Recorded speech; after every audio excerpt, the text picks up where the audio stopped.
So karibuni sana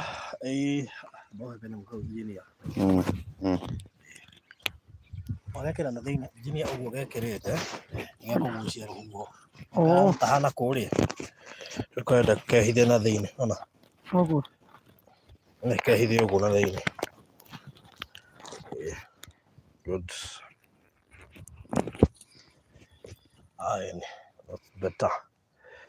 So karibuni sana mwĩroreri wa Barũthi wa Thayũ TV arĩa matakĩrĩ toro nigetha tũkĩhota kũruta wĩra ũyũ kũrĩ marutaga night shift ndehoka twĩ hamwe arĩa me gũkũ Kenya ũndũ ũmwe na kũrĩa diaspora. Karibuni sana. Yes, karibuni sana arĩa hothe mũrĩ tũkorwo tũkĩcira maũndũ maigana ũna na Ngai nĩkũmũrathima mũno makĩria. Tũrathiĩ na mbere na mwako wa mũndũ gwĩtwo Virginia na tũthiĩte wega mũno makĩria. Tũrehoka within short period of time tũkorwo twahota gwĩka ũrĩa tũkorwo twahota gũkorwo tũrĩkĩrĩire. Osalo, karibu sana. Regina David, karibu sana and thank you so much. Na arĩa angĩ othe marathiĩ matũjoinĩte karibuni sana.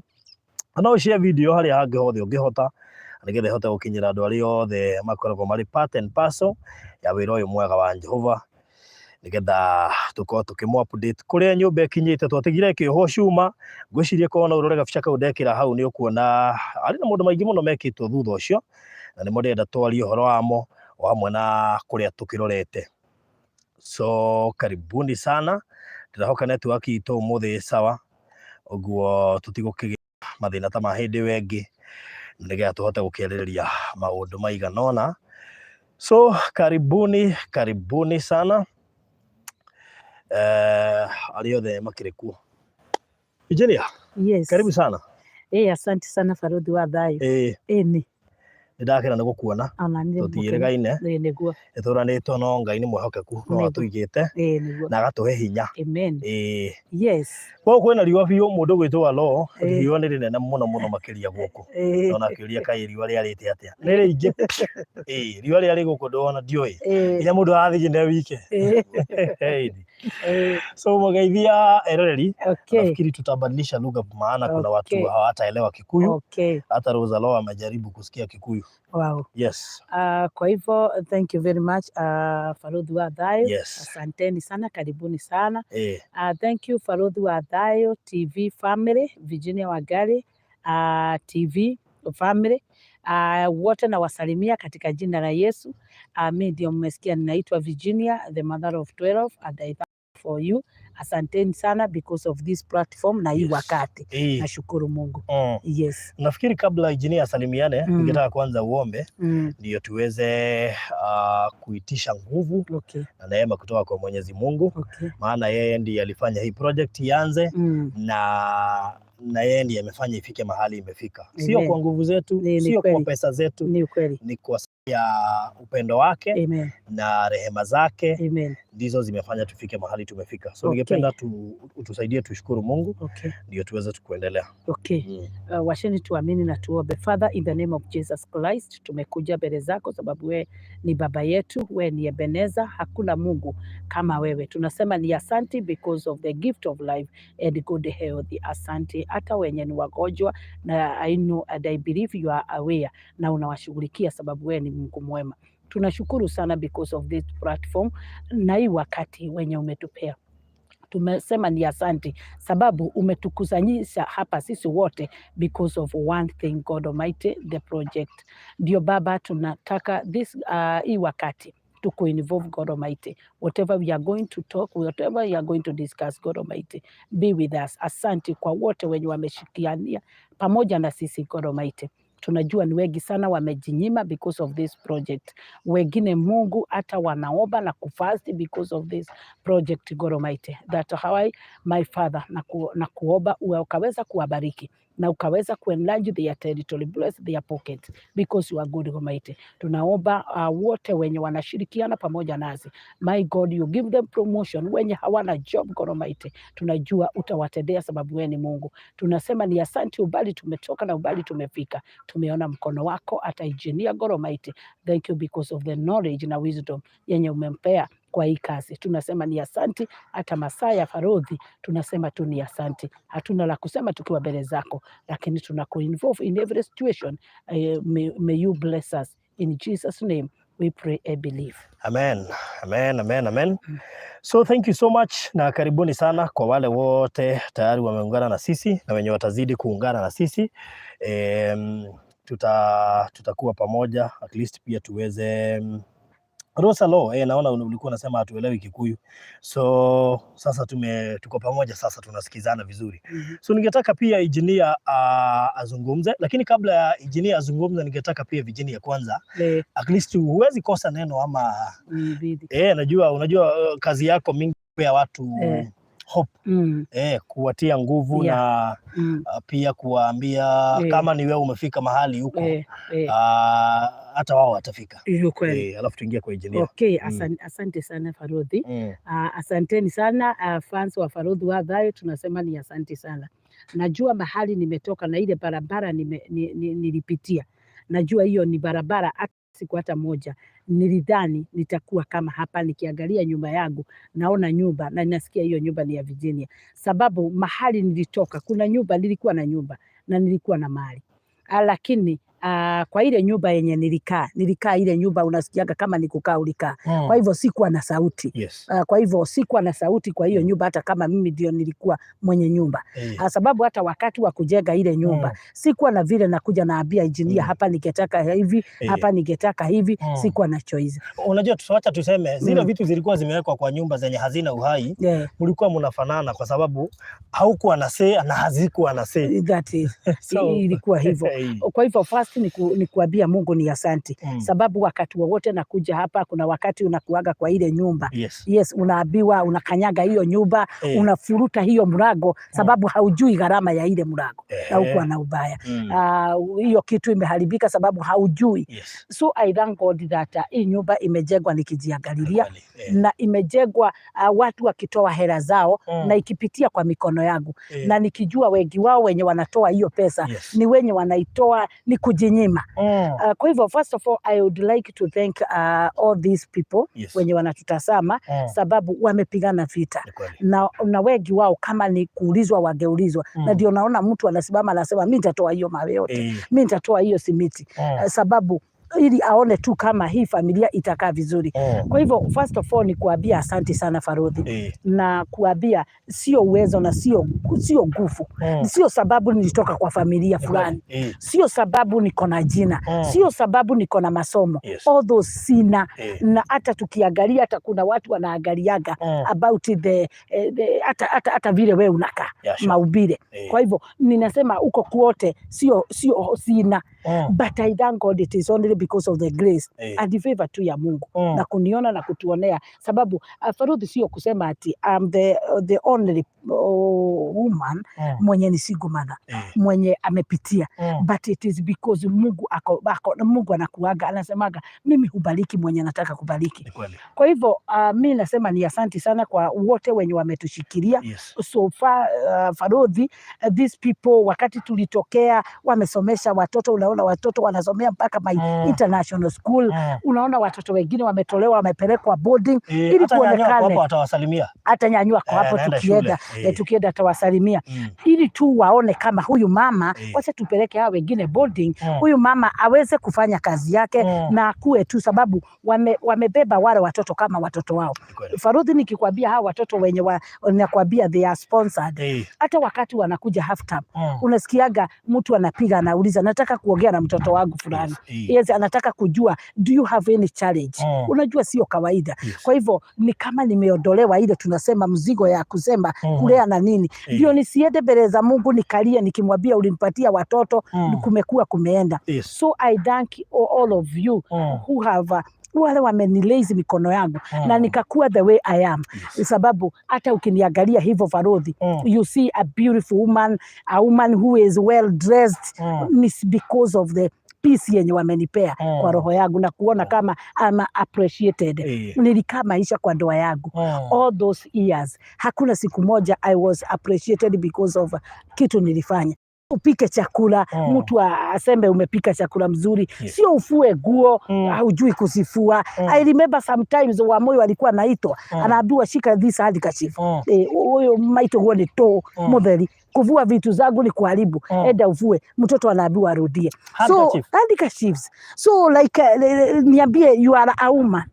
Wamuyu akikuja aseme hizo handkerchiefs zote zina pamoja, anaambiwa fua tena, sababu huyu ni giko na majina mabaya, majina ya uchafu. Kwa hivyo maisha yangu yenye nimekaa, sijakaa maisha ya kuappreciatiwa, ni maisha ya to be ashamed, sio kwa watoto. Nasema niko na wimbo mpya yenye nataka kukuja kwa studio mpige, hata kuna ingine iko on the way coming. Nakumbuka kuna wakati nilikuwaga nikienda kwa kanisa, mimi napenda kuimba, lakini all the time tukiwa kwa church unasikia mhubiri amesema tusimame tuimbe, mimi nasimama haraka sana na kuanza conduct wimbo, naambiwa mbele ya watu, nyamaza wewe, unapelekaga watu na sio ingine, hata uwezi igisha watu kwa roho, wewe huna roho. Watu unasikia mtu anaamuka tu anaimba na umwili. Sasa you can imagine from there, utasikia aje from there mpaka kanisa iishe, na ilikuwa inaanza.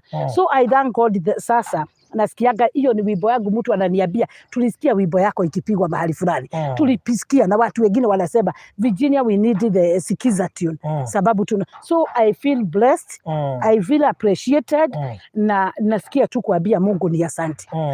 Kwa hivyo so far kuna wakati tulikuwa tunaongea na watu wa road ya huko, na tukaongea about the bow zenye tulikuwa tunataka. So first of all ni kuupdate mahali tumefika, na so far these people wameshaga 300,000 inaitwa 300. So I have them. Kwa hivyo tukiendelea hivyo ujuage that one in my account. They have them. So I'm so happy Farod Wadayo, even to be appreciated by these people, to be loved. Naonanga hapo wakiniandikia mother of 12 tunakupenda sana. Kwanza wananiitishana na wale watoto na wanakuja kuona wale watoto. Nikijua yule mzee alisema nilizaa sana, sikuweza kujipaga kama wamama wale wengine. So that was my weakness.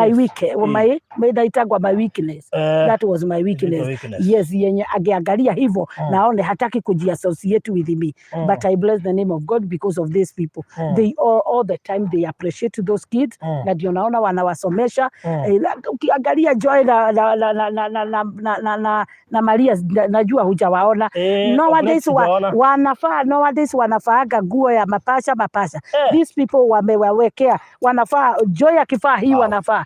So I thank God for the beautiness yenye wametufanya, na mimi sina la kusema. I'm so happy. Yes. Wow, so thank you so much ma'am. Na hiyo kwanza ya handkerchief, it's so tricky, maana sidhani mtoto anafaa kuvua handkerchief ya babake.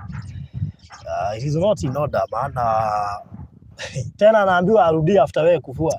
Ati sasa so you are useless. You are almost useless. Ati hauna value. Yani alikuwa amekosa value yako. Saa hizi uko na value. Saa hizi unakula vizuri, utakaa vizuri. Ukitaka nguo unanunuliwa, ukitaka nywele unanunuliwa, ukitaka kupitia bypass ukula nyama unanunuliwa bila hata kuitisha. Mtu anaona tu acha nikutumie shopping, mwingine ana ni mkono wa Mungu tu. We have nothing to say apart from thanking God, maana Mungu ni amekutoa huko na sasa yeye ndiye anakupeleka. Unajua tu waonyeshe nyumba. Kamera yetu haiangalii nyumba. Na tulikuwa na cameraman. Si ukuja waonyeshe nyumba alafu turudi hapa. Twist kamera hivi, uonyeshe nyumba, alafu na Nyanyo kuja hapa usalimie watu, ndio pia tu pita huko Nyanyo. Wanaona mnaona venye kwenye nyumba imefika, tuko kule rooftop. So kazi tunaendelea nayo, na kazi ni mzuri sana. So tuko rooftop, ukiangalia hapo utaiona venye ni nzuri. Imagine mtu hakuwa na nyumba, sasa hii nyumba iko hapo. Amen. Sasa wewe kama umekuwa ukichanga na hauna nyumba, si tumeitisha baraka za Mwenyezi Mungu na utap hii anointing, na pia wewe uweze kuona. Wenye hawajaoni nyumba waanze kuona. In Jesus name. Because kuna watu wengi sana kirathimo giki ndia kuria tigia kuvijini kirathimo giki gigutinangio guo o mundu akuga kabisa. So watu wengi watapokea baraka kutokana na hii nyumba. So it is not ukipeana by the way na uhakikisha mawe yako iko pale. Imagine nyumba ni kuisha inaisha na hakuna mawe yako pale. Hakikisha kuna mawe yako ndio unakumbusha Mungu. Unaona ile mawe, unajua utaishi kuenda online hata tukishafungua nyumba. Ndio ukiangalia hiyo nyumba juu iko karibu kurembeka, uko karibu kuanza kuirembesha utakuwa ukiangalia unasema unajua ile nyumba Mungu kuna mawe yangu. Simfanya kitu. Unakumbusha tu Mungu. So ni hivyo cameraman, iangalie side hii sasa. Yes. So tusalimiwa na engineer alafu tusalimiwa na nyanyo. Sawa sawa. Mam tupe hiyo. Ndio niweze kuzungumza na wao. Yes. Najua napenda studio. Na kafinya tu. Anatoka. Yes, tunaanza salimiwa na engineer. Nawasalimia wote katika jina la Yesu. Nafurahi kukuja siku ya leo na kukuja kwenu. Na tunasikia ya kwamba Mungu amekuwa pamoja nasi. Kuna neno Biblia inasema ya kwamba ati nitakuwa pamoja nanyi wakati mtakuwa pamoja na mimi. When we are together with Christ, he is together with us. Na effect ile tumeona kwa Mungu kuwa pamoja nasi, nashukuru Mungu ameguza wale ambao wanatazama na wale wa Farodhi TV na venye wamefanya vitu za mzito. Kama hivyo watakupatiana bao, imechukua mkono wa Mungu. Hiyo kupatiana nyumba imejengwa mpaka pale na hatuna deni ya mtu. Hakuna fundi. Hakuna mtu anaweza toka huko aseme hapa kuna deni. Hakuna deni kutoka shamba. Hakuna deni. Imechukua mkono wa Mungu. So nashukuru Mungu kabla ya mtu wote na kusema Mungu ni asante. Kitu moja najua, utajiri wa Mungu hatuwezi umaliza. Lakini kuna kitu huwa Mungu anahitaji kutoka kwetu. Mungu wakati uko na hitaji anakuanga na hitaji. Ujue ya kwamba ukipiga magoti uambie Mungu ninahitaji, naye anakuambianga ninahitaji. Unaona? Mungu ana mahitaji, lakini sisi tunakuwa kama hatujui. Kwa sababu hakuna hapa maji ilitoka heaven. That's true. Hakuna mchanga hapa ilitoka heaven. Hakuna mfereji ilitoka heaven. Alinatumia watu. Kwa hivyo wewe kama ulipatiana na unahitaji nyumba, juu ya kupatiana kwako ulikutana na hitaji ya Mungu. Baada ya kukutana na hitaji ya Mungu, naye Mungu akutana na mahitaji yenu. Watu wote Mungu akutana na mahitaji yenu. Na kila mtu ambaye anajitolea, Mungu akutana na mahitaji yenu. Awatendee miujiza. Mimi nimetoa wangu. Nimepatiwa project kubwa sana. Najenga factory kubwa sana ya city engineering, Rafiki Roofing Tiles. Mimi nawajengea factory kubwa sana. Na mimi Mungu amenitendea. Mombasa nimefungua project nyingine. Kitengela niko na project nyingine tangu nianze hii. Kwa hivyo mimi Mungu amenitendea kwa sababu niliguza Mungu na mahitaji yake. Mimi nimeweka pesa hapa. Hata nimetoka tu kuambia kwamba mimi niliitisha 180,000 lakini saa hii nimetumia 280 na sirudi kwenu. Hiyo yote ile najitolea ni yangu. Hiyo nasema hiyo ni sadaka yangu. Kwa hivyo hata mimi najenga, ninatoa sadaka. Kwa hivyo hata nyinyi mkitoa, Mungu atawatendea. Venye amenitendea, juu Mungu hana partiality. Haisema huyu ata harvest, huyu ata harvest. Mungu akwaje hivyo. Hata mimi ujue nitatoa. Usifikirie ati juu sasa nimesaidia, ati juu siwaitishi mafuta ama natumia data, ati sitatoa. Kwani sitaki baraka? Hata kama ni mfereji, nitakuja nimeishika hivi. Na niongeleshe. Kwanza wewe baraka zangu zitatoka hapa. Atakupea idea. Na Mungu atafungua mlango. Hata wewe utasema Mungu sasa nimetosheka. Kwa sababu ya overflow. Huwezi guza hii umeguza ya Virginia. Ni nini ya Mungu? Ni hitaji ya hao watoto. Je, Mungu atakagi watoto wake? Yule anaweza complain. Mungu yeye apatakagi watoto wakae nyumba kama hii? Kwani wamelaani Mungu gani? Anatakanga. Na hata wao wanatoa. Mungu akutane na wao. Hata wao wajenge kama hizi. Na watoto wenu. Mungu anataka wakae vizuri. Akutane na hiyo. Mimi nimemaliza. So na ni vizuri pia niseme Virginia na wewe ukisaidiwa itikia kusaidika. Unajua kuna watu tunasaidia hawasaidiki. Unajua ni vibaya vijini mimi nikusaidie, Mungu azidi kunibariki, alafu nionage hukusaidika. Maana kuna watu wengi nimesaidia, wengine wanasaidika. Lakini Mungu anazidi kunibariki juu mimi nafanya vizuri. Sasa unaona mtu mwingine ni kama hasaidiki, lakini wewe ushaanza kupokea baraka za kufanya vizuri. So we thank God for everyone. Na wewe unatoa, imagine Mungu atakubariki tu kivyako. Kama ni nyumba unamuomba, kama umepeana mawe, atahakikisha yako imeisha. Ni ukweli. Hakuna nyumba ya mtu itakuwa maana anatutoleanga hapa. So thank you so much. Nyanyo tusalimia. Nyanyo. So hello guys, my guys fans of Farodhi Walayo TV. I greet you with all thanksgiving. Is how I'm saying goodbye for all of you. I know you'll miss me so much, and I know I'll miss you so much. But I've gone to assure you I've gone to study. I'll assure you that I will perform well in my examination, and God bless you. Yes. Very good. So you are very smart. Very smart. Very smart. Very smart. Na unajua nimesikia mpaka mnasomea IGCS. Unasema hiyo ni nini? IGCSE. Column ya British. Wow. Yes. We, ukianza kutaja British hapa, na sisi ni wa Kenya, na tunasoma curriculum, tunajaribu kusumbuana na CBC haingii, wewe unasoma IGCSE. Thank you Nyanyo. Asante, wewe ndio ukasoma, sisi acha tujenge. So engineer, mama nirudishie hiyo. Tunataka tumemalizana na engineer, maana kuna anataka atupe analysis ya mahali nyumba ilianza. Kuna watu wameona nyumba ni kama imepandwa. Unaona mtu ameshtuka hapa. Haya, kumbe ni ya ghorofa. Unaona mtu ameshtuka tu hapa. So where are we na tulianza wapi? Sasa tulianza kutoka chini, tukachimba msingi. Cameraman rudi hapa. Ndio engineer akielezea unaonyesha nyumba. Sasa tulianza kule msingi kule chini.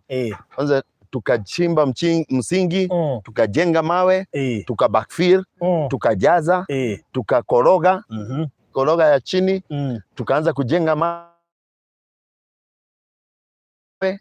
Ndio sisi tukafunga chuma zile, wakati last time ilikuwa tukifunga zile chuma. Last time tulikuwa tunafunga chuma. Tulikuwa tunafunga chuma. Sasa naona mko juu ya chuma. Tuko ya chuma. Na mko juu ya hizo chuma zingine. Tumeko juu ya chuma hizo zingine. Na sasa tumepanda juu.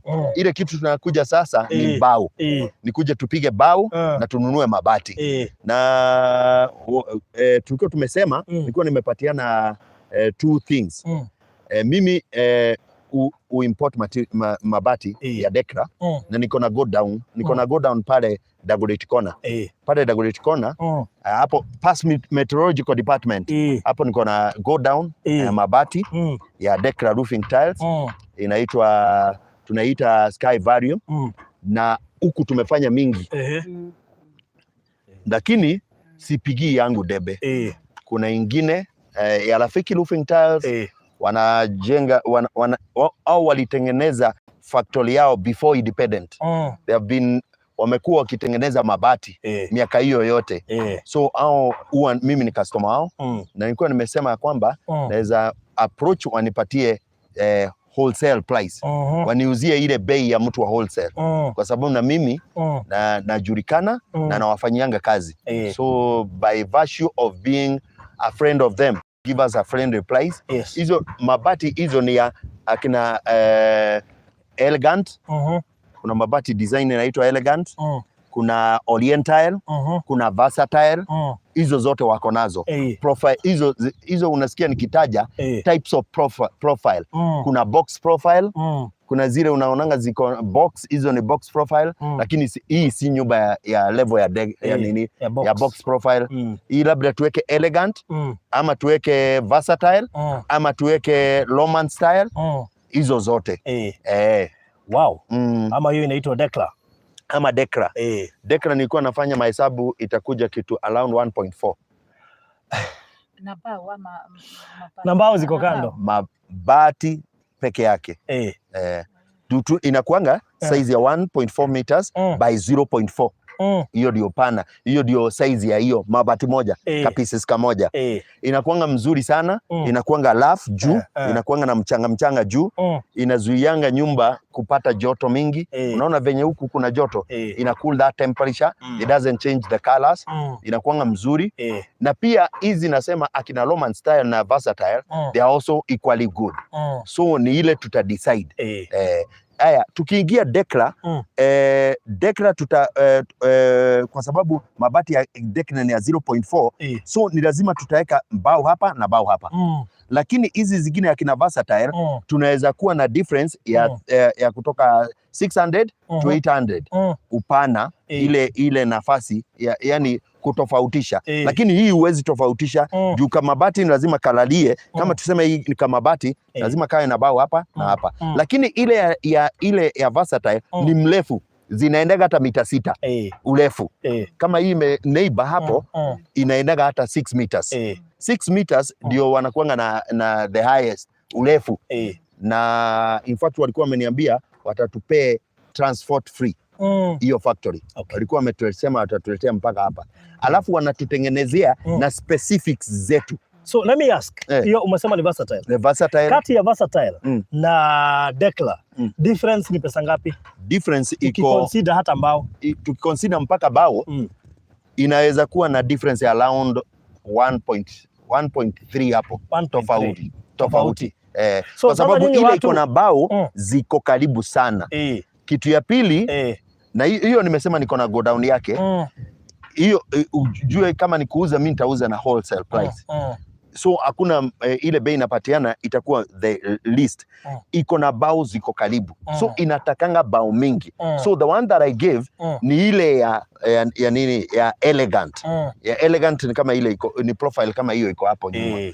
So kuna watu wengi sana walikuwa wamesuggest Dekla, but Dekla is very very very expensive. It's expensive. Na hii nyumba hatujafanya kidoto, kama unaona imesimama hivyo mam, ile kazi imebaki hapo ni mingi. Lakini mkisema mnataka Dekla, mimi sina shida, nitaifanya. Hatuna shida sisi. Because tungetaka pia mama kae na nyumba. Hata mimi ningetaka kutengeneza pesa. Kwa hivyo mkinipea nitafurahia. Lakini unajua it's good to tell a person and you advise them accordingly. Una advise kulingana na venye kuko na venye mambo iko. So unaona hata mkame amesema 1.3 tutawahi jenga. Na unajua hiyo ni Dekla peke yake. So hakuna mbao. Lakini Kenya nitasema Mukami tusizuie watu. Mimi naweza kuwa sina. Yeye anasema kama atawahi jenga. Kwake kama atajenga pesa. Ngoja nimwambie. Mukami nitakuencourage nikwambie. Ya Mungu haijulikanangi. Kesho yake hatujui utakutana na nini. Utakutana na muujiza wapi. Tusijilimit. When you are doing, mimi sio mara moja. Kama kuna client najengea hapa Wetaidie, nilimwambia na nasema hivyo Dr. Jologe and you are there at Mombasa. Mimi nilimwambia hivi, wacha kuniambia utajenga wakati utaona pesa. Enda uniambie tufanye quotation. Kutoka hapo tuanze kuaminia Mungu. Saa hii tunakoroga shata ya 3. Na yote tulianza na 37,000. Ndio alikuwa nazo kwa bank. So nitakuambia hata wewe ungetaka kujenga, wacha kufanya mahesabu ya pesa zako, fanya kwa pesa ya Mungu.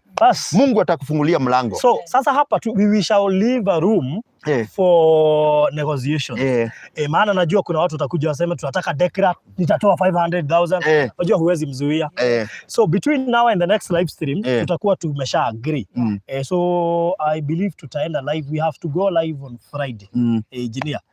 Tutaenda live on Friday ndio tu agree, tukua tumeagree kati ya Dekla na Versatile ama hiyo nyingine umetaja elegant, tutakuwa tumeamua ni gani. Oriental. We shall also seek advice ndio tujue, kwa sababu tunaweza limit watu tuwaambie hiyo pesa ni mingi na kukua kuna mtu anaweza jitolea. Unaweza sikia kuna watu wanashikana groups kama UK ama Germany waseme tutatoa 500k. Unaona hatuwezi wazuia juu wanapenda bamu, najua hivyo. Juu nayo itakaa smarter. It is the smartest. Why? Inafanyanga nyumba ikae smartest. Wow. Wow. So kuna mtu amesema Virginia Mwangi amesema Versatile so that she can harvest rain water.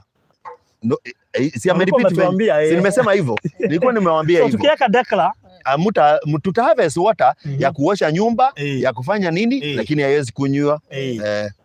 Wow, so lazima tuangalie hizo advantages na disadvantages ndio tu conclude. Kama ile tuko nayo wamekubalisha, wametoa all impurities kiasi ya kwamba unaweza tumia. Lakini na tumepatiana mpaka warrant unaweza tumia hiyo maji hata kwa consumption. Lakini ile tu hata tu kwa kufanya nini? Kwa Leo umeona chakula Nimeshukuru Mungu. Nimesema najua ya kitu ya kwanza ni kushukuru. Acha story ya kushukuru.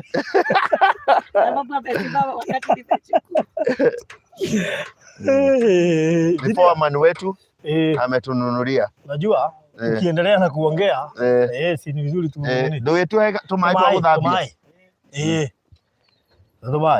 So tulikuwa wapi? So tulikuwa nimepotea. Lakini tulikuwa tunasema maji ya kukunywa yetu imekubalisha, you can consume that water. Lakini ile unajua ile nature yetu kama Africans, ukiona hiyo kitu iko na sand juu, utaona siwezi kunywa. Lakini hii ingine haina sand. Watu wanatu advise tuwekeni hiyo, anaweza fetch maji. Maana maji hupotea. Nimeona Lea Wanjala amesema hivyo. Sarume Nganga anauliza which one is the best to harvesting water for drinking? Ni hiyo versatile, si ndio? Versatile. So we shall get enough advice by the time tunafika Friday ndio tuweze at least ku move in order.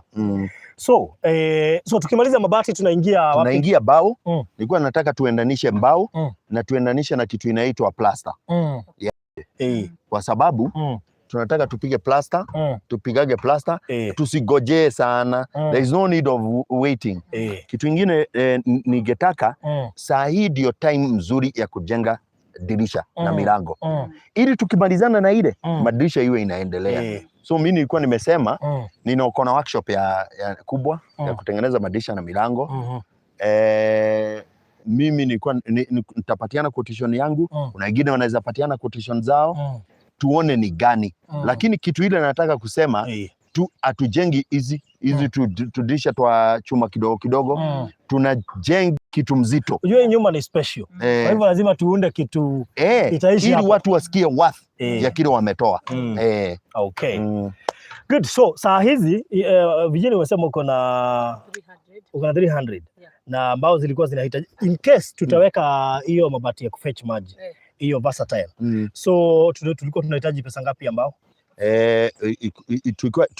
Kuna design nimechange. Ya kwanza ilikuwa inakuja 400 and ifika 400. Lakini hii design tumechange. Unaona tumeinua gevo ili tutengeneze the latest design. Cameraman unajua tukiambiwa gevo lazima tuione. Sisi hatujui gevo ni nini. Gevo ni hii kuinuka. Hii nyumba ilikuwa iwe hip. Lakini kachange ikawa si ya hip. Hip ni kuwa hakuna hiyo. Hakuna hiyo gevo nimejenga hapa. Hii face iko hapo imeachwa kadirisha hapo na ile ilikuwa iwe hip. Lakini kachange hiyo like at the same time itaongezeka bao. So utakuta kwamba inaongezeka around 40 to 60,000 which is better kwa sababu ya kitu moja. Nyumba ya hip kama area hii hips inakuanga too slanting, inaweza kuwa around 30 degrees. Lakini hii itakuwa 45 degrees. So nikaona tuongeze hiyo 45 degrees kwa sababu ya maji kulana. Na tena ukiwa na valleys, ziko valleys huko ndio kuna kutanga maji zinaingilia ndani, inaingia kwa nyumba. Unakuta nyumba inamwaganga maji. Lakini ukiweka 45 maji inaguzanga kama imeteremka. Hiyo ndio nilikuwa nimekasuggest. Okay. Kusiwe na shida ya seeping in of water. So we need around 460. Na uko na 300. So tunahitaji 150k for now ama 160 hapo. So nilikuwa nimeona mtu amepledge 5k on Monday. Wacha nirudi nyuma kidogo. Mom, in the meantime tupatie namba na ile nyingine bado hawajatengeneza wa remit. Ile simu nyingine wanatumiaga hii wa remit. Okay. Kwa hivyo tutumie tu hii namba. Sawa. Tupee hiyo namba. 0706 unataka nitutumie ile tu ile yenye inatumia wa remit zote. 0700 669 543. Rudia tena. 0700 669 543. Okay. Virginia Wangari Kamotho. So Rachel Wahome ndiye amesema mama, pledging 5k mwisho wa mwezi, Mungu mbele. Mwisho wa mwezi ni in 2 weeks time to come. So thank you so much. Na kama ungekuwa hapo na unataka kupledge kitu, bado hatujamalizia. Maana tunataka simiti ya kufanya, tunahitaji simiti. Simiti kwanza tunahitaji mengi, maana hiyo ndio kitu yenye ita finalize kufanya plaster na nini. So ukiwa hapo na unaweza tusaidia na kitu chochote, unaweza sema. So Wacha nikae na hii namba. Rehab Bogwa, thank you so much. Ushatutumia 300. God bless you so much. Namba tumesema ni 0700669503. Hata Helen ametuma hapa. Ametuma 200. Helen ni wairi mo 200. We have received 200. God bless you so much. Tumuite jina moja moja. Sawa sawa, haina shida. Sinta Kangai.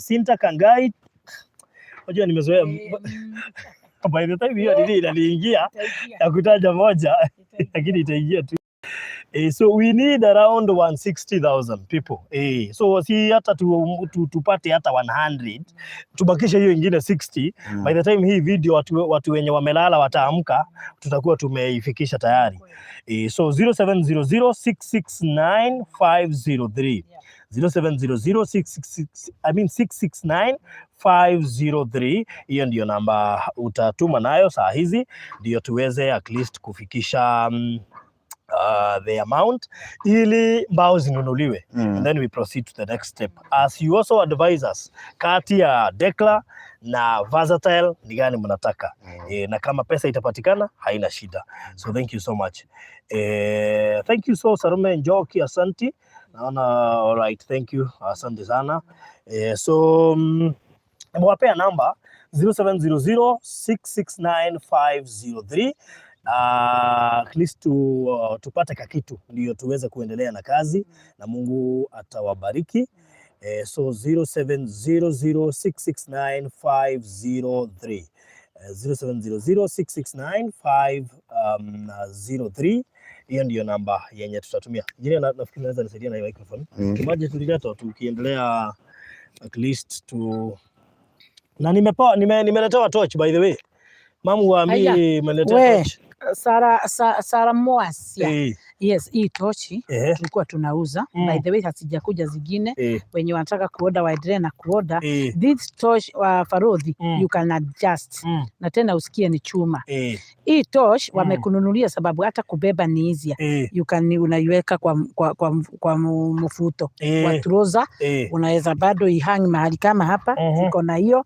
Na wakati kwa hivyo wakati unatembea na gari ni mzuri sana. Hata wakati hata ina briko pale hivyo pengine mataa hii imeblock unawaambia niko ingira si unaona wakati gari kama wakati tulikuwa tumesimama na Davis kwa barabara by the way sasa ndio waonyesha kwenye watapita kumbe wanakuanga na haka ndio mimi niliona watu nako wakifanya gari wanafanya hivi ni ya kwenda sasa wakasema mpaka naona kana blink ni kweli wakasema sasa Farodhi na by the way haitakusumbua na mawe ukichaji simu naye unaiweka. Unaona? Na hii nayo ni kama sola unaiweka. Hata hii ukitaka utaki hiyo ingine ionekane unaiakishia hapo. Si unaona iko na kwigi. Sasa hiyo wakasema hata wewe na Davis. By the way mnapelekanaga na Davis. Wamekupa sasa hii ni kuchaji tu una charge. Na unaweka mahali pazuri. Kwa hivyo pokea hiyo na uipokee na uambie wabarikiwe. Wow, thank you so much na mbarikiwe maana mlinunua kama siyuko. Ni kwa sababu ya upendo. So mbarikiwe zaidi. So tunataka tufanye kazi ya haraka. Thank you so much Safina, umetuma 1200. God bless you so much. Margaret umetuma 200. God bless you so much. Asante sana, tunazidi kusonga. Wacha tufanye hii kazi ya Mungu. Tulisema kufanya kazi ya Mungu hatungangani. Maana hatungangani kupokea baraka. So kama hungangani kupokea baraka, usikuwa unangangana kutoa. Just give anything you have. Ukiwa kama uko na 20,000 tupatie tu. Usiona pahali nyumba imefika. Na tumekuonyesha saa hizi mahali nyumba imefika. Kwa hivyo umeona venye tunatumia pesa zenu. Alice Bugwero, huyo nitamtaja majina zote. Ulikuwa kwake Saturday na director wa Golden Dreams Kahora na tukamtembelea na pia tulikuwa na kaapili kidogo maana mzee alikuwa afanyiwe MRI nafikiri hii wiki lakini mambo yake inazidi kukua nzuri. God bless you. So mtu anaitwa Teresia Kongo anasema Farodhi nimetuma kwako Sijui kama sasa ametuma. Umetumia wapi? Umetuma 0712 ama 22? Just confirm. Maana hii inaenda live ndio iko na hizo namba mbili. So you can confirm ndio tujue na uniconfirmie pia ni ngapi umetuma. So Jenny Morege, umetaja zote mbili 200. God bless you. God bless you. Asante sana. Amen. Teresia imefika 2600. Imefika tayari. Thank you so much. Amen. Asante sana. So 0700669503. Mary umetuma 500. God bless you so much. Imefika Mary. Asante sana. Mungu azidi kukubariki. 0700669503.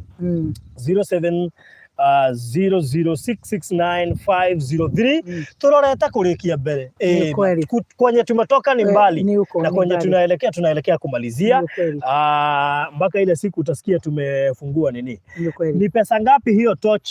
Labda wanataka wainunue tena. Pengine inataka wainunue tena. It is only 5,000. Only 5,000. Only 5,000. Lucifer, si uninunulie hii torch tena. Na you can adjust it. Unaona. Si Lucifer na uninunulie hii torch tena, at least to support mjengo. Na ni chuma. Very good. Ni chuma by the way. Unaona sasa mimi nawamulika hivyo. By the way. Na nika strong. Na nika strong. Unaona mtu namulika huko analeta shida. Nika strong sana. Lucifer, si uninunulie hii torch bana. Nunue tena.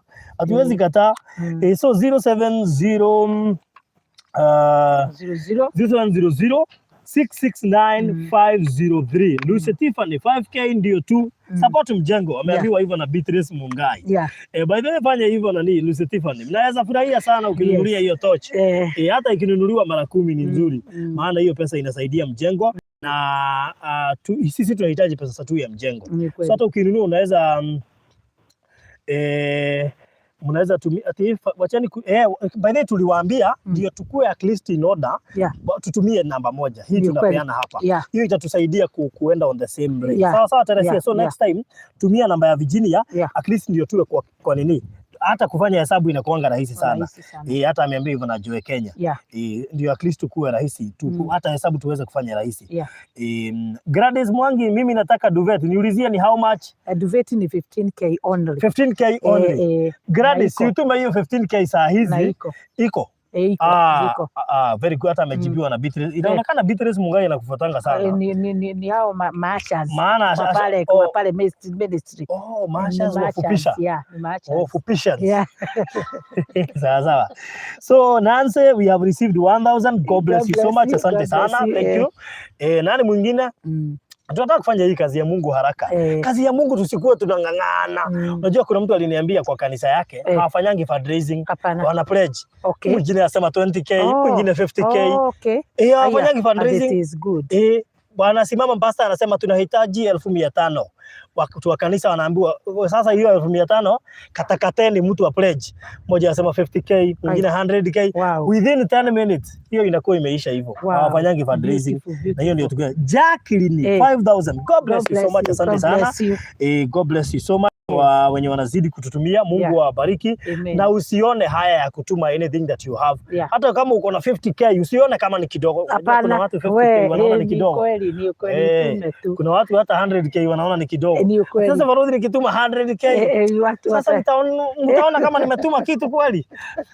No.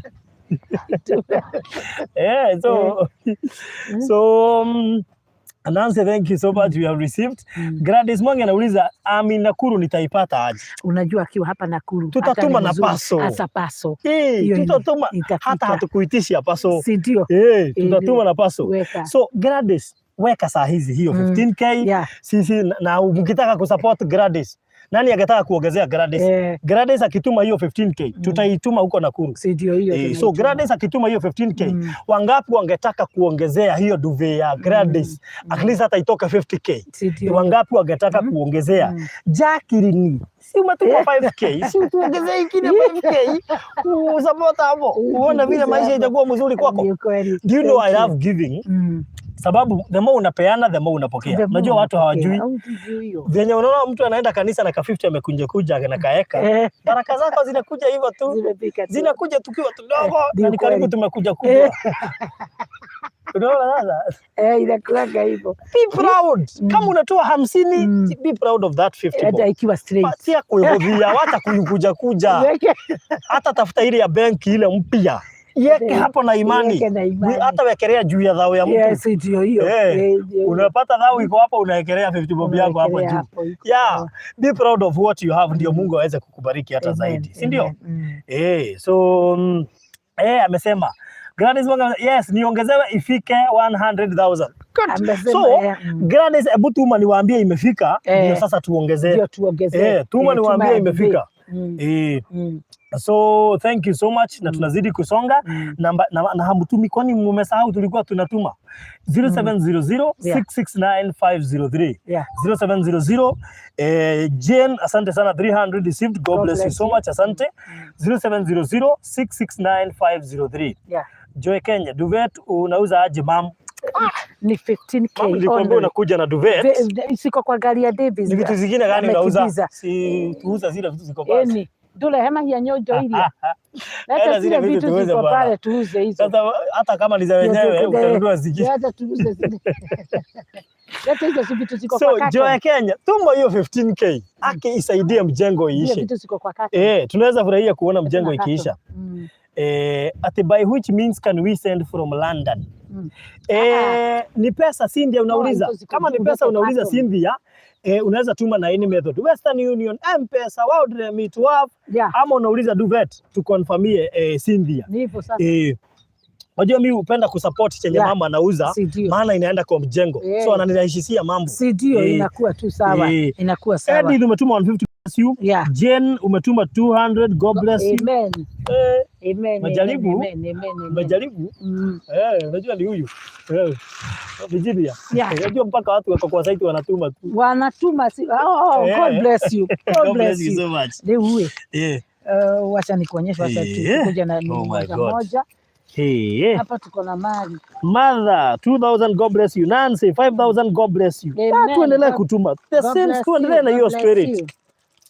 Tuendelee na hiyo Cynthia send we. Hii tumebakisha moja. Wow. Oh my God. Hizo tumebakisha moja. Oh my God. Paka zinaanguka zingine. Hapa watu sio kushikashika. Unajua watu wanakunywanga dimu na jija. Unajua unayetuma mtu anakufinyia hivi na mkono. Sasa hii wapi? Nani unasemaje? Nimewaletea digital. Nimewaletea kidigital. Hiyo ni digital. Hiyo ni ukitaka kuchemsha dimu na jija. So unajua watu wanafanyaga hivi kutoa maji. Mimi nilikuwa nafikiria nikakufunga hapa. Hapana.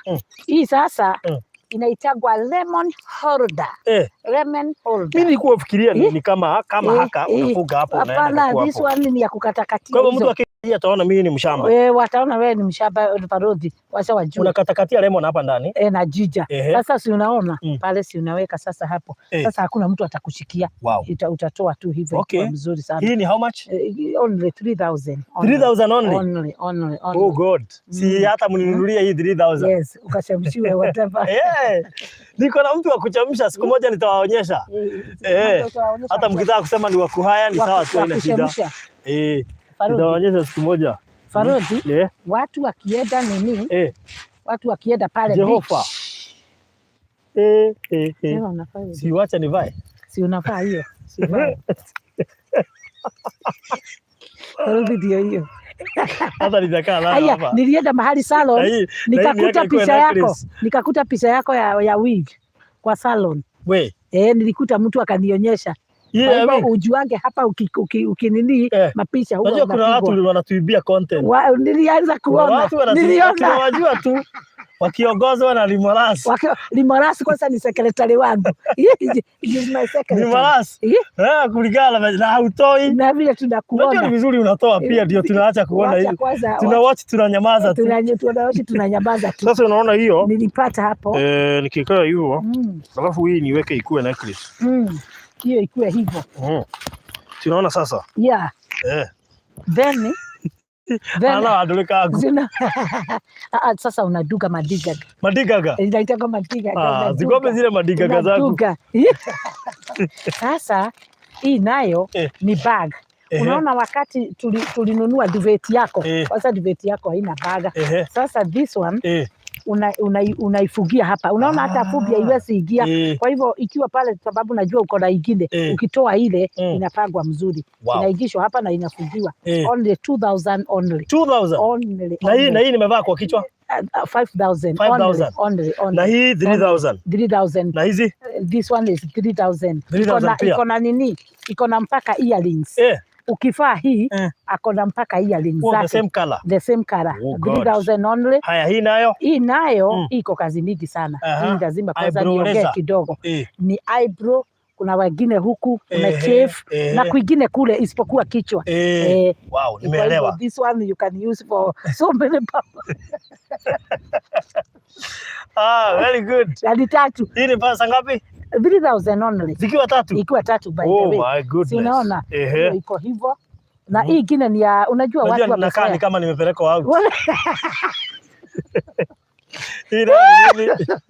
Unajua watu wamezoea sana kushika uko pale kwa kitchen. Unashika na kitambaa sufuria, ndio hiyo inawaka. Hata watu wakiwa kule wanashindwa kwani kuna chomeka. Makaratasi unaenda kutoa inawaka.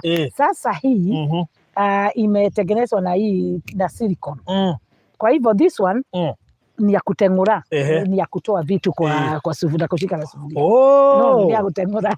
Haya, unatushika hivi. Si unashika hivyo tu. Na sasa hiyo ishomeki. Na unaona ni kazuri. 3,000. 3,000. Okay, mnataka kununulia nini? Tuongee ukweli sasa hapa. Hakuna kudanganyana. Hata hii mkinipatia siwezi kosa mtu wa kupea. Hii umesema ni 3,000. Gani? Hiyo ni 5,000. 5,000. Okay. Yeah, the others are 3,000. Only this one is 2,000. Ungetaka tuanze na nini? Hapo. Si tuanze kichwa. Tukuje tumetoka. Very good. Mkitaka niwaonyeshe mtu, ndio lazima mnunue hii ndio akuje nayo. So ukitaka niwaonyeshe mtu lazima mnunue hii ndio at least akuja nayo hapa, si ndio? Sasa mkinunua hii nitakuja naye hapa. Unajua huwezi jua kama yeye ndiye cameraman. Naona hamwezi jua. So acha tupeane namba. Na thank you so much Caroline Muriuki. Umetuma 500. God bless you so much. So hebu kwanza tuwape namba, unajua wana relax. 0700 669 543. 543. Once again 0700 669 543. Thank you so much. So hii tumesema ni 3,000 peke yake. 5,000. This one. These are the 3,000. This 5,000 only. Jane wa Jiko, umefurahia sana mkiwa na Kadri Lisianda na kina Joe Kenya. Simununulia hii. Mnafikiria sina mtu wa kupelekea? Ndio hii namba. Teke. 0700 669 543. Tukiendelea kutuma zingine. Maana tuna hizi ni kuuza, bado mkiendelea tunatafuta pesa ya kununua mbao. Sawa. So mzidi kutuma ndio at least tuweze kusonga.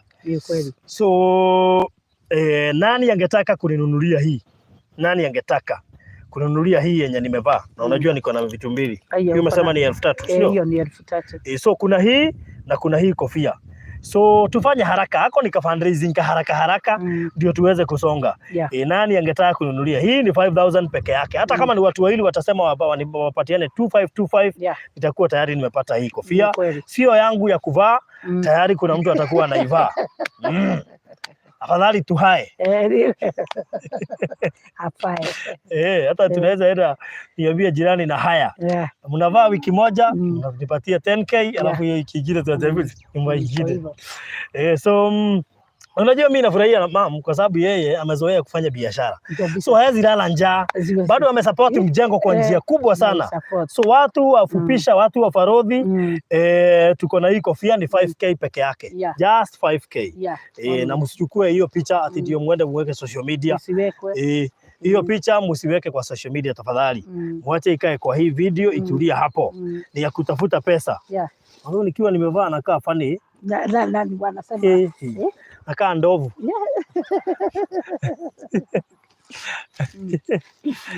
So na mzidi kutuma, naona mmepunguza nini design ya kutuma. We need challenge. Tulikuwa na challenge ya 1k, 2k na 5k. So lakini pia ukituma 10k hatuwezi kataa. So tayari tuko na hii ni ya African. Maybe mtu anataka tuvitu hapa ndani. African. Okay. Yes, iko na tuvitu hapo. Wow. This is brown in color. Hii nayo ni pesa ngapi? Only 3,000 only. 3,000 only. Yeah. Okay. Only, yeah. That's good. Yes. Sawa, so hizo ni vitu zenye mama anauza, labda huwezi weza labda hata kununua saa hizi, lakini umeziona, unaweza kununua jioni, unaona? Ama wakati utaona hii video. So mtu akiwa hard working anariwadiwa. Aya, ni kama engineer anataka kuongea. Umesikia vile ameongea? Kama anataka kuongea. Yeah. Engineer, kuna mtu anaweza pelekea hata hiyo? Iko na mpaka earrings. Na hata twakushika sufuria badala ya vitambaa. Twakushika sufuria. Toa sauti engineer, toa sauti. Na dimu, najua wewe ni mtu wa dimu na jija. I know that. Yes. It is real. So wenye wanauliza nini hii nimevaa, tafadhali hii inanunuliwa. Na nataka niende nayo nyumbani. Nyinyi msiniulize ni ya nani. Mimi ndio tu najua.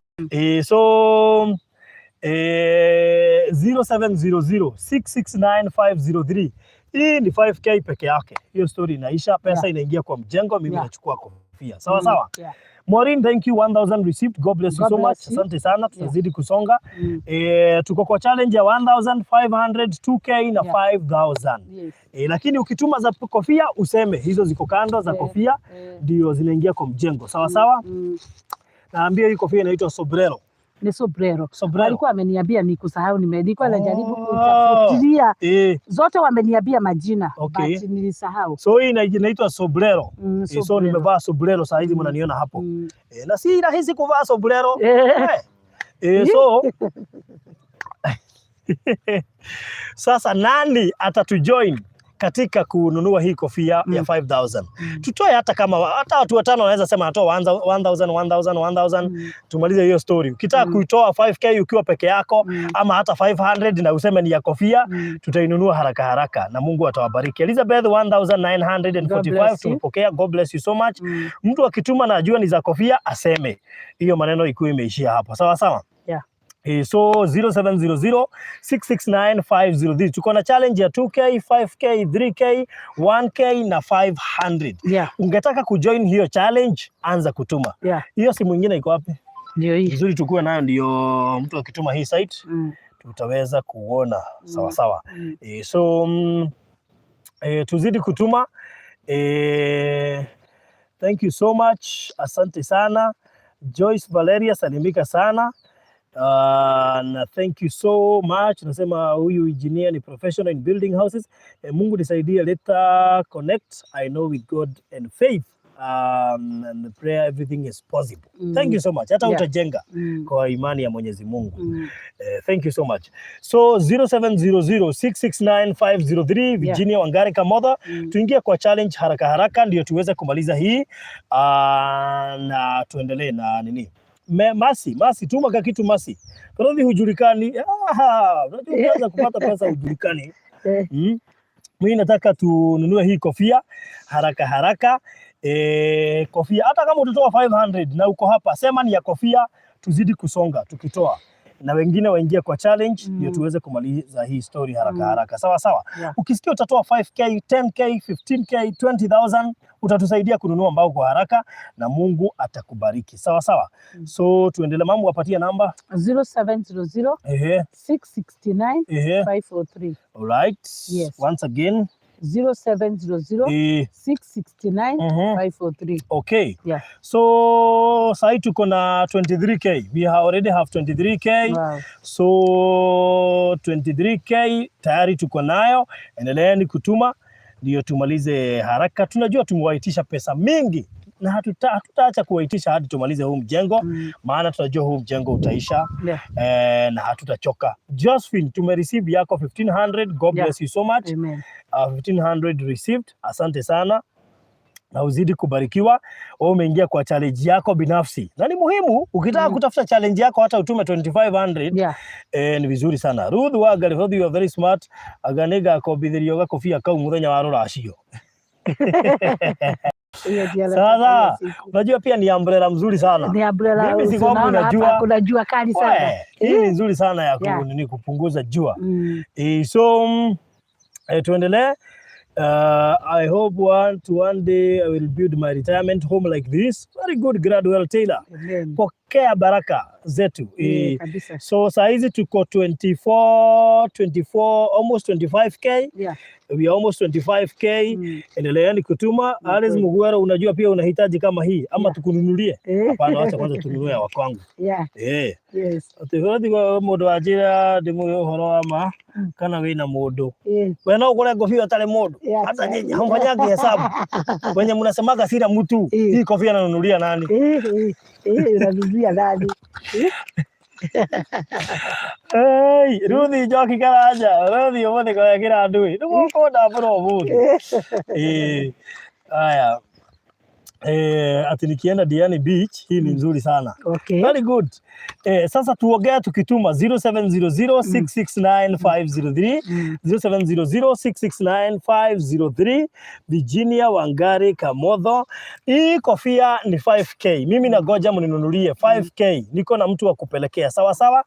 Haya, number 2, tunazidi kuingia kwa challenge ya 500, 1k, 2k, 3k, 5k, 10k. Mahali utasikia uko poa. Unaona mtu kama Alice ameingia kwa challenge yake ya 10k. Amen. Yes, Alice ameingia kwa challenge yake ya 10k. Alice Buyoya. Thank you so much, Alice. God bless you. May God bless you so much. Asante sana. Unaona sasa unatusaidia kusonga. Hebu mwingine afanye hivyo tuzidi kusonga. Sasa hizi tuko 34k. Sasa hizi tulikuwa 20k. We are at 34k. Mtu mwingine ametuma 200. God bless you so much. Asante sana, nitakwambia ni nani ametuma. Nimekuambia hata tukitoka na 100 hapa by the time tunafika jioni hiyo 16 tunataka inatosha, maana time inaweza tunini. So Regina, asante sana Regina Kawiria, God bless you so much. God bless you. Mungu azidi kubariki. Nani mwingine ataturushia hiyo 10k ama 5k ndio iweze kutusongesha haraka. Isipokuwa kama uko hapo tusaidie kuhit hii target kwa haraka. Na hivyo ndio baraka pia zitakuhit kwa haraka. Ndio kweli. Unaona ukitusaidia kuhit target kwa haraka. Baraka zinakuhit kwa haraka hivyo. Haraka sana. So 0700669503. Pastor Regina, God bless you so much. Asante sana. Unaona Shiham, unauliza hii kofia nimevaa ni nini? Inaitwa Asha? Sombrero. Inanunuliwa. Si hata ununue hii sombrero. Nunua hii sombrero na Mungu atakubariki. Yule alikuwa ananunua duvet. Ako wapi? Tunangojea utume hiyo 15k ndio watu wa kuongezee. Sawa sawa. So Alice Mbuyoya, God bless you so much to my receive. Na Mungu akubariki sana. Huyo ni yule ametuma 10k. To my receive na Mungu akubariki sana. So ati hii tukiscreenshot tuandike kuna bomba itavujika. Msijaribu kuscreenshot hii picha yangu. Msijaribu kuscreenshot, mwache ikae hivyo.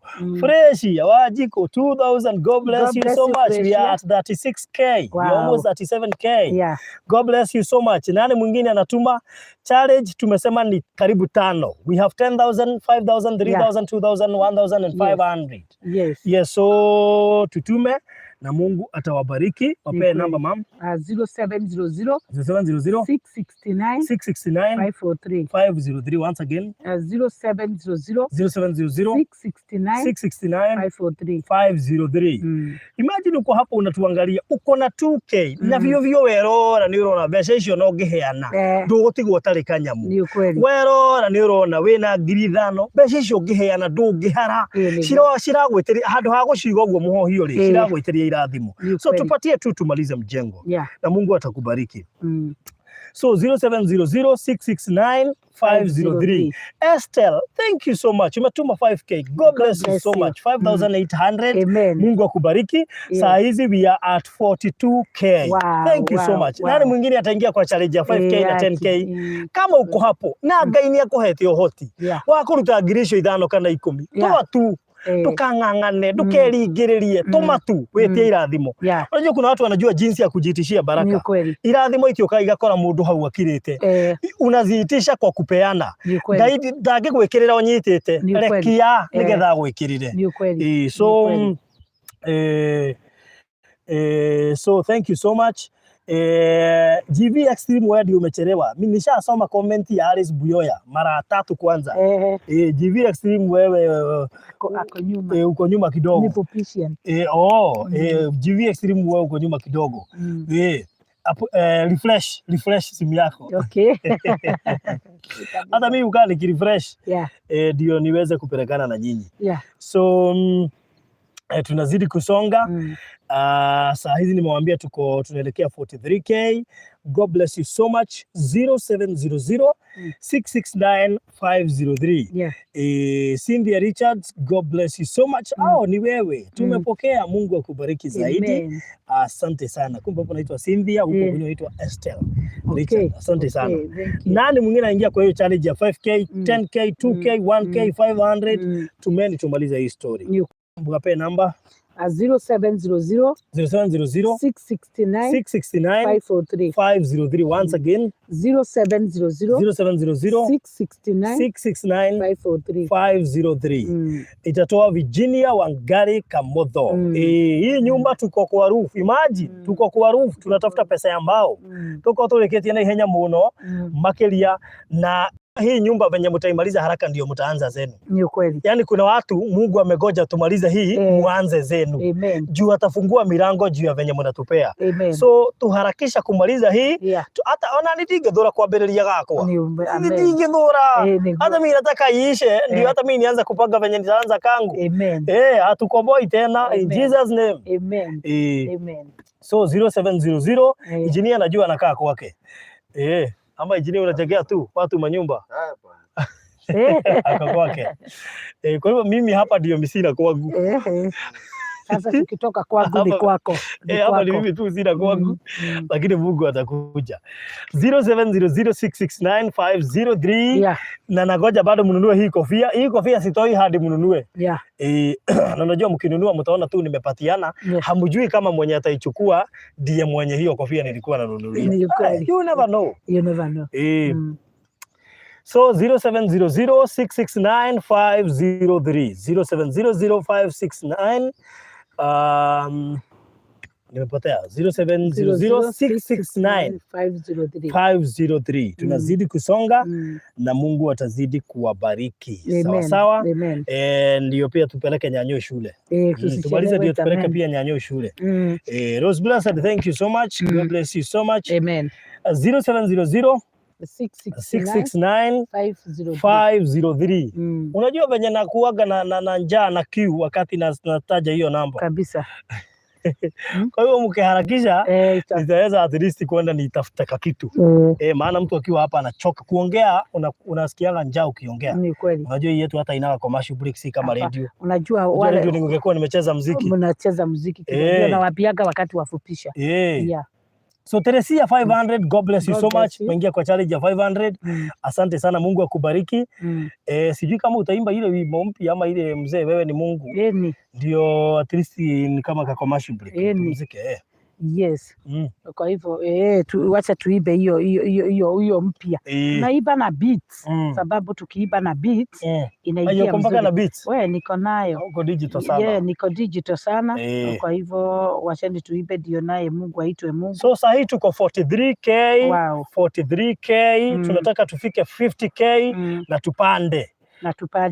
So tumebakisha 7k ndio tugonge 50k. Nani amekoma na hizo 7k zetu? Ndio tugonge 50k kwa haraka. Nani amekaa na hizo 7k zetu? Ndio tugonge 50k kwa haraka. Tujaribu kufanya hivyo ndio Mungu azidi kuwabariki. Ni kweli. So nani amekoma na 7k ndio tugonge 50k kwa haraka. Kama uko hapo uko na 10k, kama uko na 5k, Yeah. Kama uko na 2K, 1K, tutumie tu. Tunaituma tu. 0700669503. 0700669503. Tuzidi kutuma. Yes. Umeona beats? Nimeiona beats. Sasa ninataka tuingie kwa wimbo. Mimi nitakula ndizi. Okay, tukiimba wewe ukurage ndizi. Sitangojea maji. Si unasikia?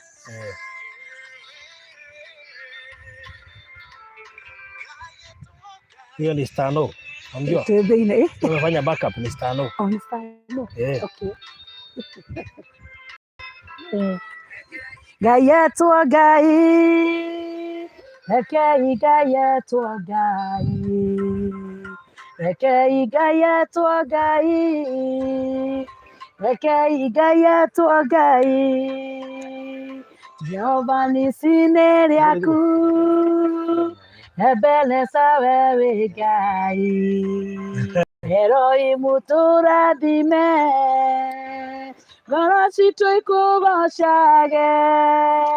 Maitho maitho makuonage. Tugage wewe mwathani.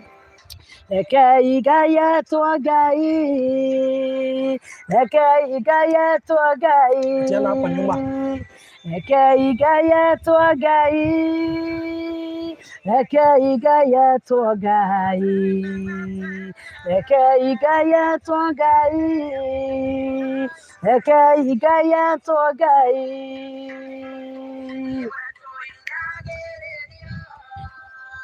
Goroshito ikainama. Twashobereria kuri we. Goroshito ikena. Jehova tutiragie. Bogo tuaga we gai. Ekei gayatwa gai. Ekei gayatwa gai. Ekei gayatwa gai. Ekei gayatwa gai. Ekei gayatwa gai. Ekei gayatwa gai. Ekei gayatwa gai mahinda mothe. Hey.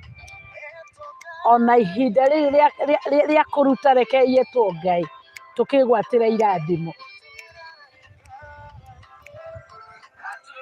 Mararira Jehova matire ciana. Jehova we muheani.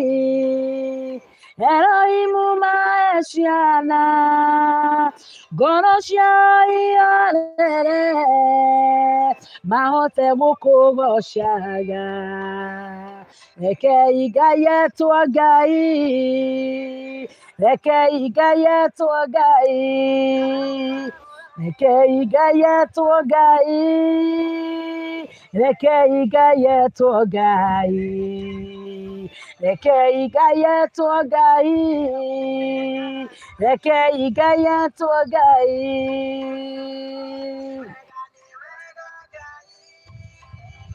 Ni wega Baba. Ni utwikite hinya witu.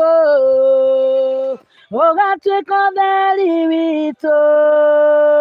Tuoete moko na iguru. Tukoiga wewe Ebeneza.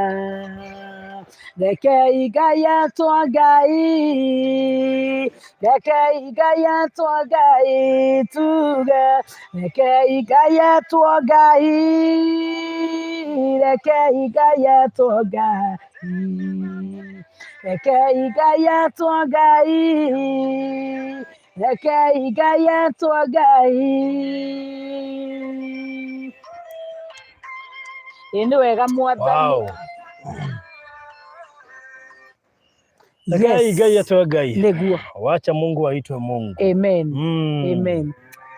Very good. So rundo bora kuruero. Rundo bora kuruero. Yes. Hiyo mandizi ni tamu. Hiyo mandizi iko chonjo sana. Akirudi tu hapo asichange duka. Hapa tu amenunua arudi tena. Atafanya vizuri sana. Yes. So thank you, na sisi tunazidi kusonga. Yeah. Leo thaici we are almost 45,000. Thank you so much, Henry. 300, Mary. 500, Teresia. 500, God bless you so much. Asante sana, tunazidi kusonga. Na tunaenda kuhika tondu mathaa maitu mathaa matiri mwana witu. Tutigetie dakika shigana. Tumebakisha 31 minutes ndio tuweze kutoka online. So those 31 minutes tunaweza fika hiyo 100. I'm sure tunaweza fika hiyo 100. Possible. It is very possible. So wachani hata tufike hiyo 100 ndio by jioni tutakuwa tumefikisha hiyo ingine. So 07 tunajua watu wengi wamelala. Most of our supporters wengi wanakuwa diaspora. So wengi wamelala. Najua wanaamka hapo masaa ya kutoka saa 8 kwenda hivyo. Na leo tumeingia alitubet mapema lakini by the time wanaamka wakipata najua watatuma na Mungu atawabariki. So but at least hata acha tuwaonyeshe hata kama hawajaamka we can also get something. Si ndio? Unajua ni vizuri watupate hata tukiwa na hiyo 100 at least tuwaambie tuko na 100 ama tuongezea nini by the time wanaamka. So si tufanye hivyo ndio tukonge 100. Tumebakisha pesa ngapi? Tumebakisha let's give a roughly of 55,000. Tumebakisha 55,000 tugonge hiyo 100. Si tufanye hivyo haraka watu, si ndio? Wacha tupatiana namba. Ndio tugonge hiyo 55,000. Kwa hiyo 55,000 unatupea ngapi? Hiyo ndio swali. Tukishamaliza hiyo 55,000 hiyo imebakisha 55,000. Hatukuitishi kitu kingine, sawa sawa? Tutiragotia kitu kingi, just 55,000. Kwa hiyo 55,000 utatupea nini? Tunajua ushatupea. Lakini si tuongezee kitu kwa hiyo 55,000 yenye tumebakisha kwa leo. Tupate hiyo 55,000 na Mungu atakubariki. Amen. So we just need 55,000 tufunge leo. And we have 29 minutes kupata hiyo 55,000. I know with God it's possible. It is possible. So si tutigeti gani besha icio. Wewe wa 1k utume, wewe wa 2k utume, wewe wa 5k utume, wewe wa 200 utume, wa 500 utume, wa 10,000 utume, tumalize hiyo story. 55,000. Na tumeanziwa na Gladys. Gladys Duati ametuma 500. God bless you. Thank you so much Gladys. God bless you so much. Wapatie namba. 0700 669 543. Ingine 0700 669 543. Good. Wenye wanaingia saa hizi akina Maseka nyingi, akina Village Billionaire. Hata unajua ukiitwa Village Billionaire. Haja ya tumeenda. Ukisikia unaitwa Village Billionaire, sasa tunataka kuona mabilionea wakifanya kitu. Hebu waonyeshe wewe ni billionaire. Waonyeshe. Yes, thank you. So tumebakisha hiyo in fact sasa ni 54,500 maana Gladys ametuma 500. Bakisha 54,500. Amen. So tunataka kukatakatana hiyo 55,000 kwa haraka sana ili tuweze kumaliza. So si kwa 500, 1k, 1,500, 2,000, 2,500, 3,000, 5k, 10k tumalize hiyo story kwa haraka. So namba ni 0700 669 503. 0700 669 503. Hiyo ndiyo namba. Na tumebakisha 54,500 tumaliza hiyo story. Gladys ndio ati ameongezea ingine 500. Thank you, God bless you. Sitafanya kama Gladys. Ukituma unaweza hata ongezea. Na tutashukuru tu. Hata kama umetupatia 5k ama 10k tunakuomba tu. Ukituongezea pia tutashukuru. We are more than thankful. Lakini pia tutashukuru pia ukituongezea. Hata kama umetoa tuongezea, wewe umetoa dhao, unaweza tuongezea ingine ikae 2k, wewe umetutumia 5k, hatujakuzuia kutuongezea ingine ikuwe 10k, wewe umetupia 10, hatujakuzuia utoe ingine 10 ingie 20 na Mungu atakubariki. Sawa sawa. So 0700 669 503. 0700 669 503. So that we make Virginia's dream come true. Amen. Kiroto gya kikinyanire kiroto kiria rotete. Unawakumbushaga hiyo ndoto? Ni ndoto gani? Nakuwa na ndoto mingi. Ile ndoto sijui kama ilikuwa ndoto ama ni kuambiwa uliambiwa. Nyumba itajengwa na hutaingia. Ilikuwa ndoto ama ni kuambiwa? Hiyo ilikuwa ndoto. Walikuwa na hiyo ndoto. Walisema ni Mungu alisema wanahamia Nairobi. na wakihamia Nairobi mimi sitaingia kwa hiyo nyumba. Yes. Sasa hizi uko Nairobi. Sasa hivi niko Nairobi. Na nyumba ni yako. Na nyumba it's this one. Kwa hivyo iko hivyo. Mungu anaangalia ukishiba pale, jaribu usishibe ile deep sana. Usikuje uaguke. Very good. Yeah. All right. Regina David umekuja, tunaingia kwa challenge. Ukiingia unaingia kwa challenge, tumalize haraka. Yes. Ukisikia na kutaja uingie kwa challenge. Sawa sawa? Yeah. So Regina David ingia kwa challenge. Esi Kenya Juu ndio umekuja, ingia kwa challenge. Village Billionaire tunakungoja. Maseka Nyingi tunakungoja. Ruse Karaoke tunakungoja. Rose Blessed tunakungoja. Diana Maina tunakungoja. Mary Njeri Shikomalin tunakungoja. Unity God tunakungoja. Ankoske Mwalimu Kamau Joe Kenya tunawangoja. So Nonita Jugush tunakungoja. Anything that you have tutumie ndio tumalize hii story. Na Mungu atakubariki. So saa hizi niko hapa naangalia simu na mnangojea message ya M-Pesa. Because I know it is possible. Hiyo 54,500k tumebakisha inaweza tosha kwa haraka sana.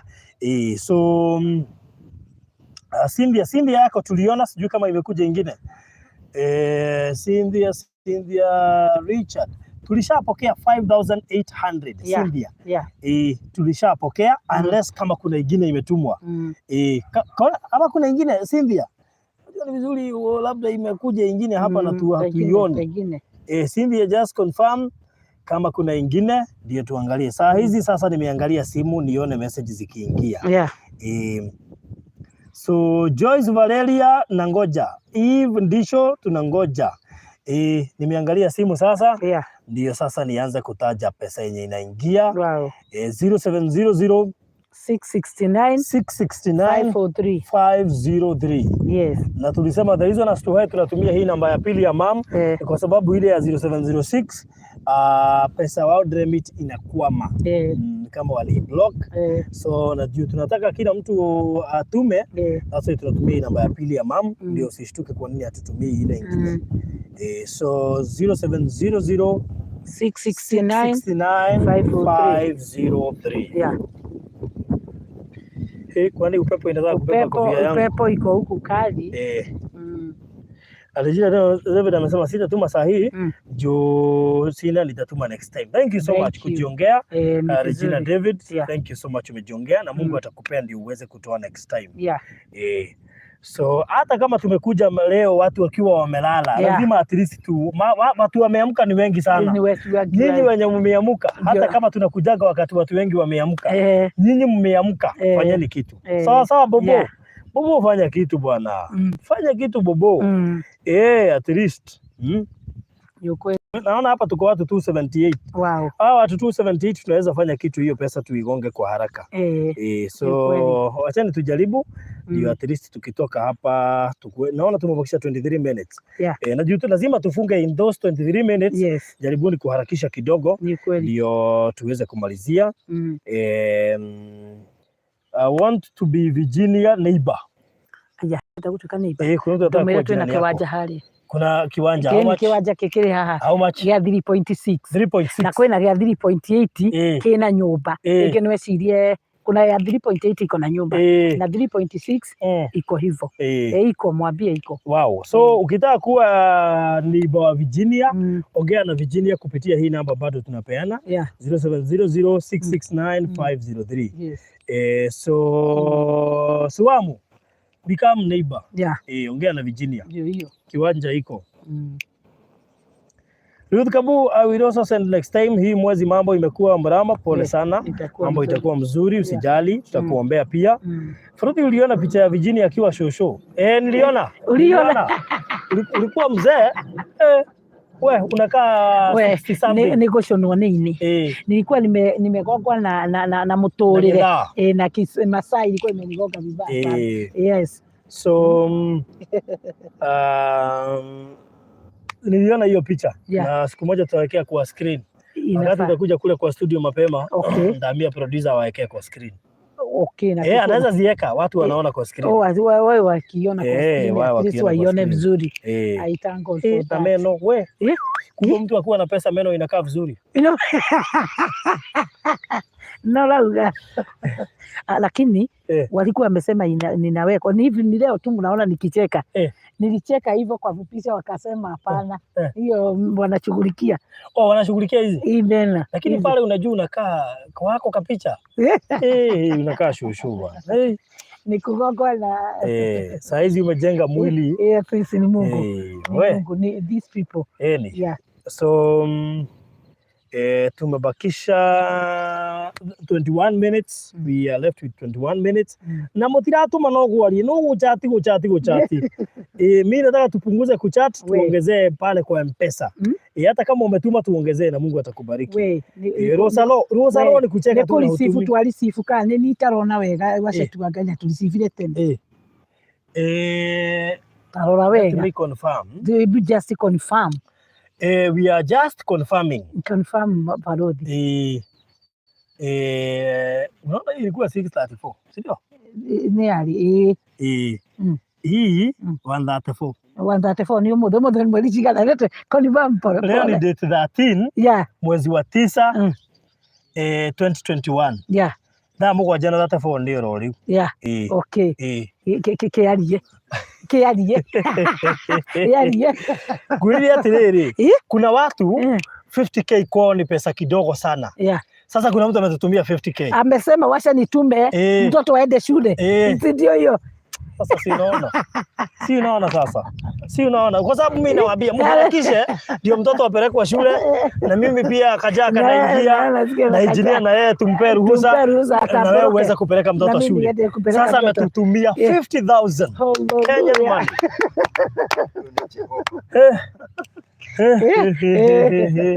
Mungu akubariki sana Afue. God bless you so much. Ubarikie zaidi. Amen. Na mara hiyo mtu anaitwa Dia ametuma 2,400. Si unaona sasa? Ni Mungu. Sasa tagutuibe. Tagutupe break. Tulisema Mungu aitwa Mungu. Sasa Mungu ameitwa. So hii 50 ukiongezea hii tuko nayo hapa 45. Hiyo ni 95,600. 95,600 plus 2k. 2k na 600 yenye ilitumwa kwangu. Wacha tufanye hiyo hesabu. Let's do the mathematics. Acha tufanye huko. Anja kwako ndio utaiona haraka. Acha tufanye hiyo hesabu. Let's do that mathematics. That is plus 45,600 plus 2,600. Hiyo ni 98,200. 98,200. Thank you. So Caroline, unajua sasa watu wakisikia nini wanaongezea. Simuongezee sasa. Caroline ameongezea 2,000. Sasa mmepewa psych. Nani mwingine anataka kuongezea? Nani mwingine anataka kuongezea? Wapatie namba. 0700 669 503. Once again 0700 669 503. So tuongezee ndio tu finalize na Mungu awabariki. Tuongezee tu finalize na Mungu awabariki. Amen.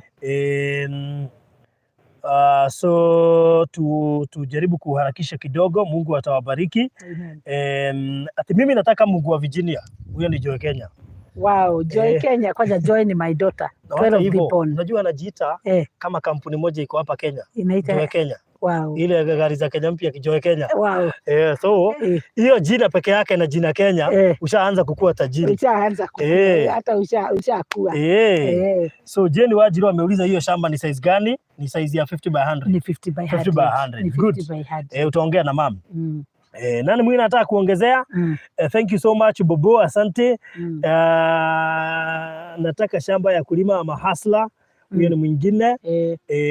Rose Blessed, wengine tutapata end month Farodhi. God bless you so much. Tutangojea tu. Merikario yake niombee mama nipate mazuri. I want very much to support hii mjengo. Moyo unataka but pesa nayo ndio shida. Mungu atakupatia. Nani mwingine anataka kuongezea kabla tufunge? Unajua bado tulikuwa na time. Tulikuwa na 17 minutes.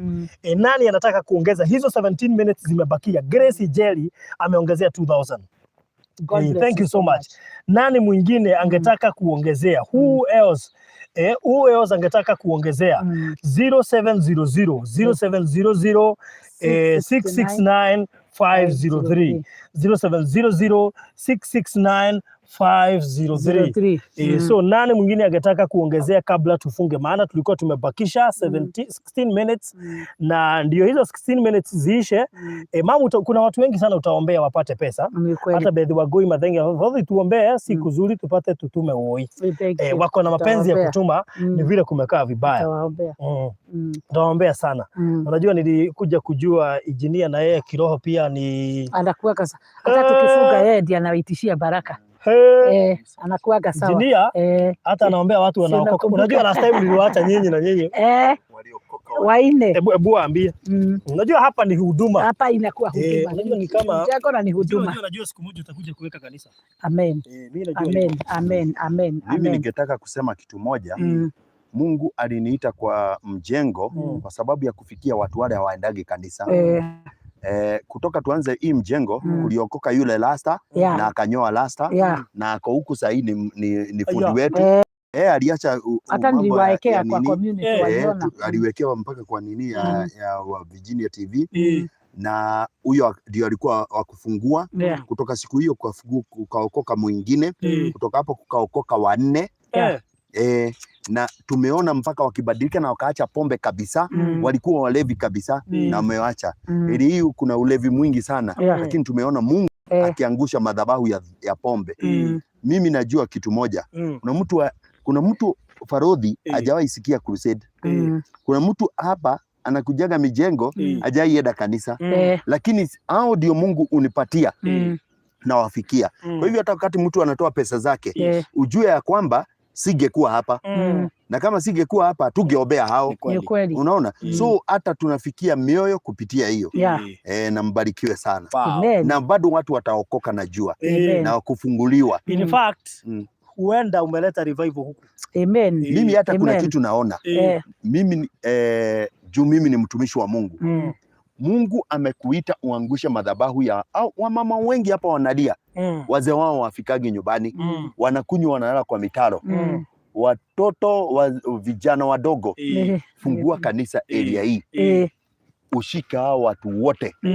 Mungu akupatia hao watu wote. Kwa hivyo mimi naona hata wewe ukifungua kanisa ili akutumie kuwavunja hii madhabahu ya ulevi ambayo iko area hii. Amen. Wow. Amen. So tunashukuru Mungu maana Mungu ni mwaminifu. There was a reason as to why you came here. Amen. Na kuna reason kwa sababu there is a reason yenye ilifanya tupate kiwanja huku. Ni ukweli. Maana Mungu alikuwa anataka kukutumia kubadilisha eneo hili. Uliona kuna vijana wengi sana huku Aido. Sana. Wengi. Huenda utakuja kujenga kanisa hapa na uanzishe wao ndio washirika. Ni ukweli. Na utapata watakuja kwa wingi sana na watataka kuokoka. Unajua tuko nyakati za mwisho. Tuko nyakati za mwisho. In fact hata huku tumeplace intercessor. Hakuna kitu kingine anafanyanga. Ana record, anaturekodia aki-intercede kwa hii mjengo. Amen. Haya, so tunaendelea vizuri. Saa hizi ni kuongezea tukimalizia. Lea Kemata ameongezea 2000. Jennifer K ameongezea 1000. 1100. Zipora Karuga ameongezea 1000.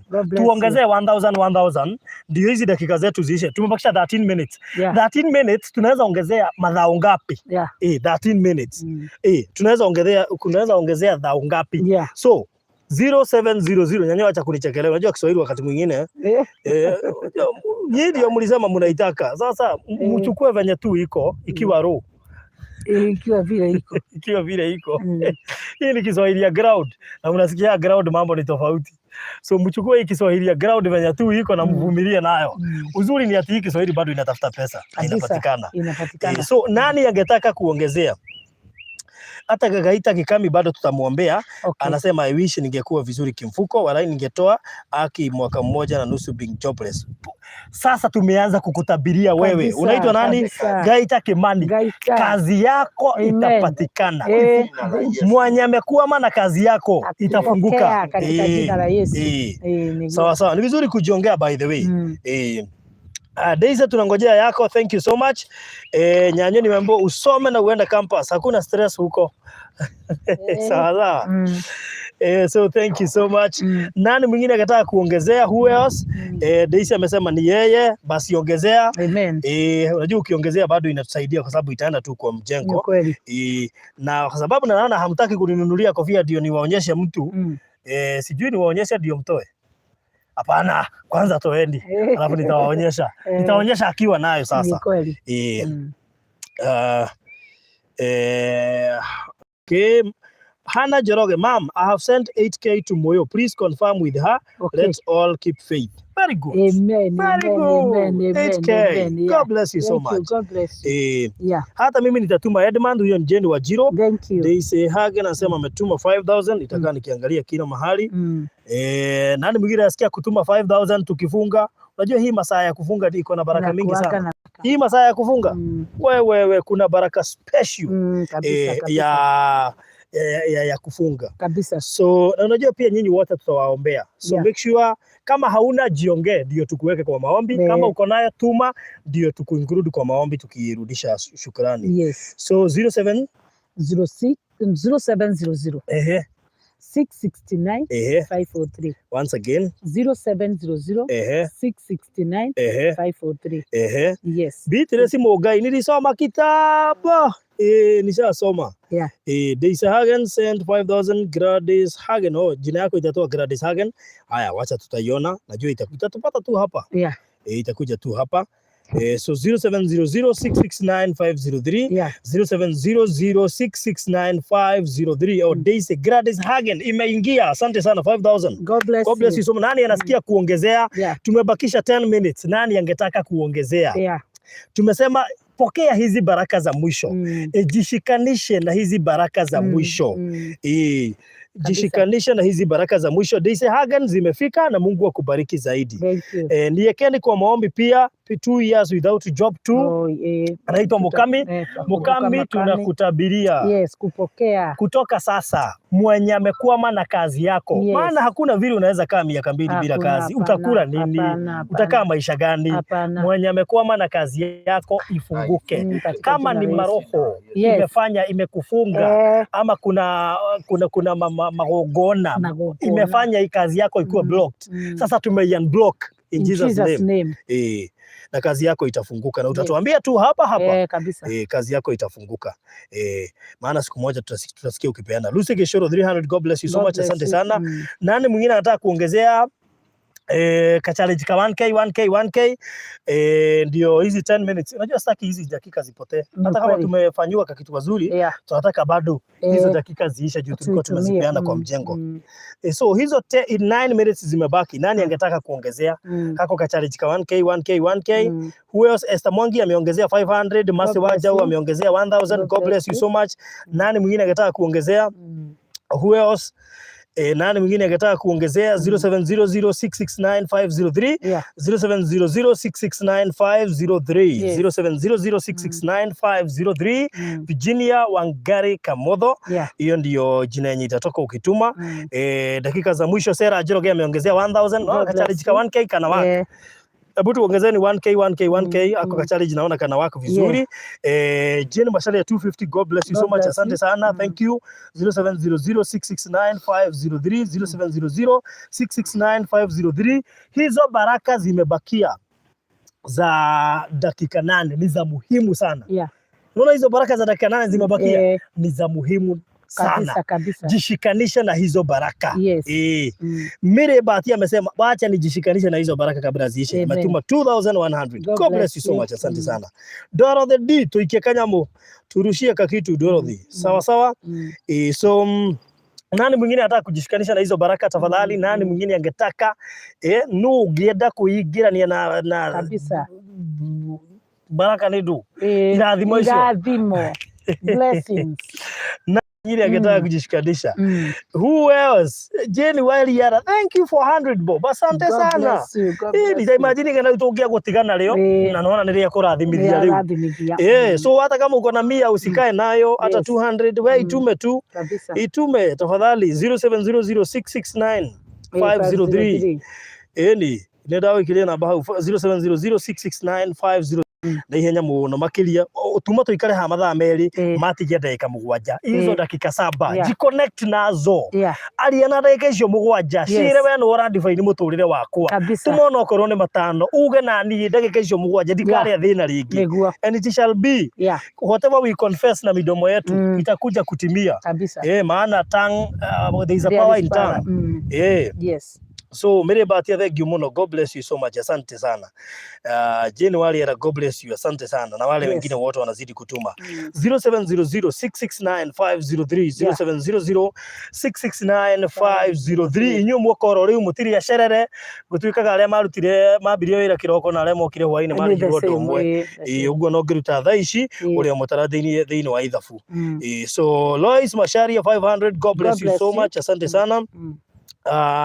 Na nimerwo ni Joyce Valeria ona tukimũrathagira na witikio wi bata mutukanie na faith na mahoya machanganye zote faith na maombi ni muhimu sana by the way. Thank you so much Joyce Valeria.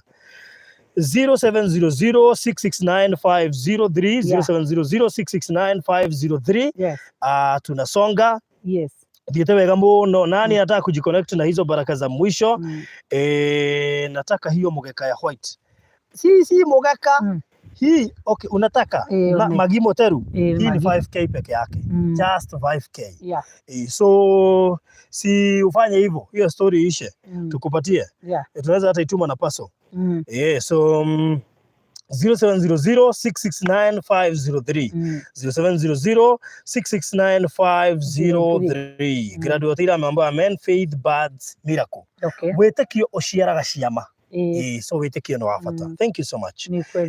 So tunazidi kusonga na Alice Maina 100, God bless you so much, asante sana.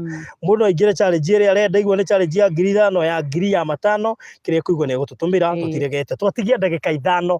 Imagine you have 5 minutes kujiconnect na baraka ya chenye kimebakisha. Alice igo jiri 300, God bless you so much. Dakika 5 peke yake ndizo zimebaki za kujiconnect na hizi baraka za mwisho na hatujafungia hata mtu wa kama huyu ametuma unahitaji 50k ametuma hata wa 100k hatujakata hatujafungia tunaweza maliza hii mjengo haraka. Patrick Muigai 200, God bless you so much, asante sana. Thank you.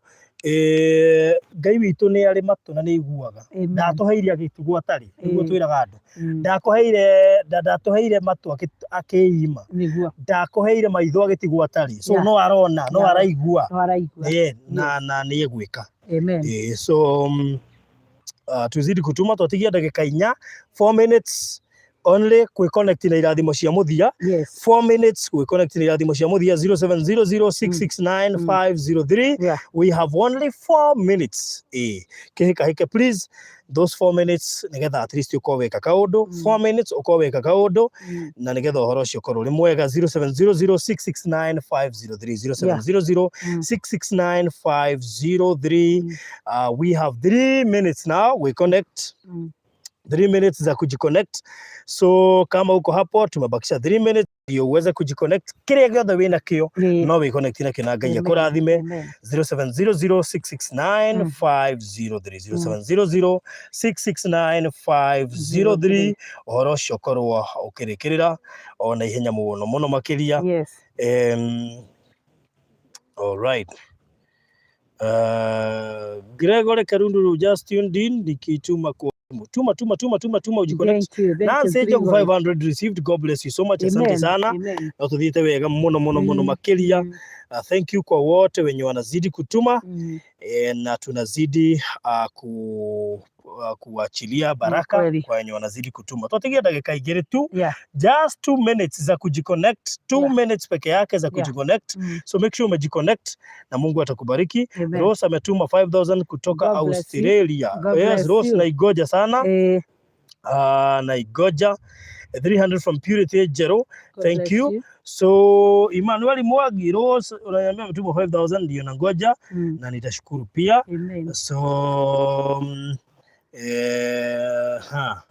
oh yeah, Joyce Crack, my good friend, naona umetuma 5000. Joyce Crack, thank you so much Joyce Crack, ametuma kwa hii simu nyingine. Mungu azidi kubariki. Tuthiete wega muno na njira njagiriru muno. Joyce Crack, Ngai witũ Joyce, kuma rĩrĩa twambĩrĩirie tuma 5,000, 10,000, 20,000, Ngai akũrathime mũno na ndũkanage. Ngai arokuongerera makĩria nĩgetha ũkahota gũtũikĩria 5, 10 ũguo wĩkaga. Ngai ndakanareke wage. Ona inyuĩ angĩ mũratuma 300, 500, Ngai aromũhe nĩgetha mũtikagage gĩa gũtũma. Ona kĩu kĩnini ũratũma. Tondũ ngiri ndĩngĩtuĩka ngiri ĩtarĩ na 200, ngiri ndĩngĩtuĩka ngiri ĩtarĩ na 300 kana 4 kana 5. So kĩu gĩothe ũtũmaga nĩ tũ appreciate-aga tondũ nĩ tũĩ ũkoragwo ũkĩrutĩire wĩra. So thank you so much. Ano tuthiite wega muno makiria. Mungu azidi kuwabariki. So ureka nĩ utungata. Utungata tũgũthiĩ harĩa kanitha-inĩ. Josephine Karaja 100, God bless you so much. Asante sana. Aitokurathime muno makiria. Nancy ushaji connect tayari. Imagine you have connected yourself. Very easy na baraka. Za mwisho twatigia ndagika imwe tu ya kujiconnect, just 1 minute. Oya ndagika iyo tumakanya mukari utigarĩtie nĩguo we connect no horo cio rĩkĩrĩre na maũndũ macio megũkorwo mega ndĩrĩka mathabu nĩgetha at least tukorwo twĩkĩrĩa ya tumenye tuma haha twĩna mbia cigana. So already here we have 55 200 plus area 2,600 plus 66 300. Ugo tuima hana 124 100. Wow. You see? Ona andu metoro no tweka kaundu nĩjũĩ matimenyerete tũgĩũka gĩthaa gĩkĩ matitũmenyerete gĩthaa gĩkĩ rĩu harĩa megũkĩrĩra nĩ megũka maimbaimbie kĩondo nĩgetha tũkinyĩrie 160 tũkwendaga ona cingĩkĩra ikinya mirioni kana 500 no njaga nĩ gũthiĩ na mbere na gũteithĩrĩria wĩra kabisa mangĩrutwo ta icio twaruta kana nginya mongerere itonga nyingĩ kwanja ciĩ toro so tũgĩthaa gitũ nĩ gĩakinya tũtikwenda gũkĩria hau na Ngai witũ mũrathime mũno Madhi fupisha mere kofia no ndirenda. Neno fupisha mere kofia fupisha waambie hiyo kofia sijaachana nayo. I know. Waambie nataka hiyo kofia. Yes. Nitawaambia hivyo. So nataka uendelee baraka. Ningenda tulekereria. Nataka kuongea sababu mwenye ataomba ni engineer. Sawa. So mine is just to say Gayaro Muradhima, God bless you so much. Yes. Na tunafurahiaga sana wakati mnatupenda. Mnatupenda mpaka mnasema wanapenda Mungu wangu. Unajua hakuna nzuri kama mtu akupende apende watoto wako na the same time aseme hata Mungu wako ndio Mungu mwenye napenda. Kwa hivyo I'm so happy because of that na ninasema asante sana. Hata wenye hawajajua niko na my own channel inaitwa Virginia Wangari TV. Watembee pale wa subscribe wa join na Bwana atawabariki sana na nimefurahia sana na Mungu asidi kuwabariki. Wenye job tumewanenea milango yao ikafunguka na wenye wamebeba job zao tunasema let them be very honest until wawafikishie. Kwa hivyo na wenye wako kwa job may God promote you na enlarge your territory. Hata tunaachilia baraka kwa wenye wamelala, wenye watatuma wakiamka. Wewe hata hao wamelala. Nimekumbushwa na nani? Nimekumbushwa na anaitwa nani? Na Beatrice. Hiyo HK imetumua moyo pia iko hapa. Iko hapa bado. Tumemaliza na 132K. Wow, thank you Beatrice. Archers huwa wanaangalia mambo sana. So God bless you so much na mimi nimefurahia sana kama CEO wenu. Mimi nakuaga CEO kule Virginia Wangari TV. Hata siku hizi wananitaka hiyo ni CEO. Kwa hivyo kama mimi CEO wenu nimesema asante sana na God bless you na wabarikisha mambo yote mazuri na magonjwa early and premature dead they are not your portion. Wenyu na watoto wenu nyinyi wote mmebarikiwa. Thank you very much. Hata Farudi wa Dhayo. Be blessed because of those time na hata engineer. Yes, hiyo masaa unajua hakuna ni watu wengi sana hawezi pata hiyo masaa ati akuja kaya hapa masaa mawili. So kama sasa unajua naenda Konza. I know. All the way to Konza. Tuko na shamba huko tunaita Boston Ridge. Ni ya watu wa diaspora. Tuko na package yenu inaitwa Boston Ridge. That's why unaona hapa niko na shati imeandikwa Maryland Realtors Limited. Tunamedel you 470. 470K Boston Ridge. Toko meirigira yo ona ne jigira actually twikirwo gate. Tumededicatea watu wa diaspora. Na muno aya matuteithagirira na aya marutaga mbeca. Hiyo project ni yenu inaitwa Boston Ridge Kitengela. So ukinunua hapo na 470K uko sawa. Nani hakuina Konza City?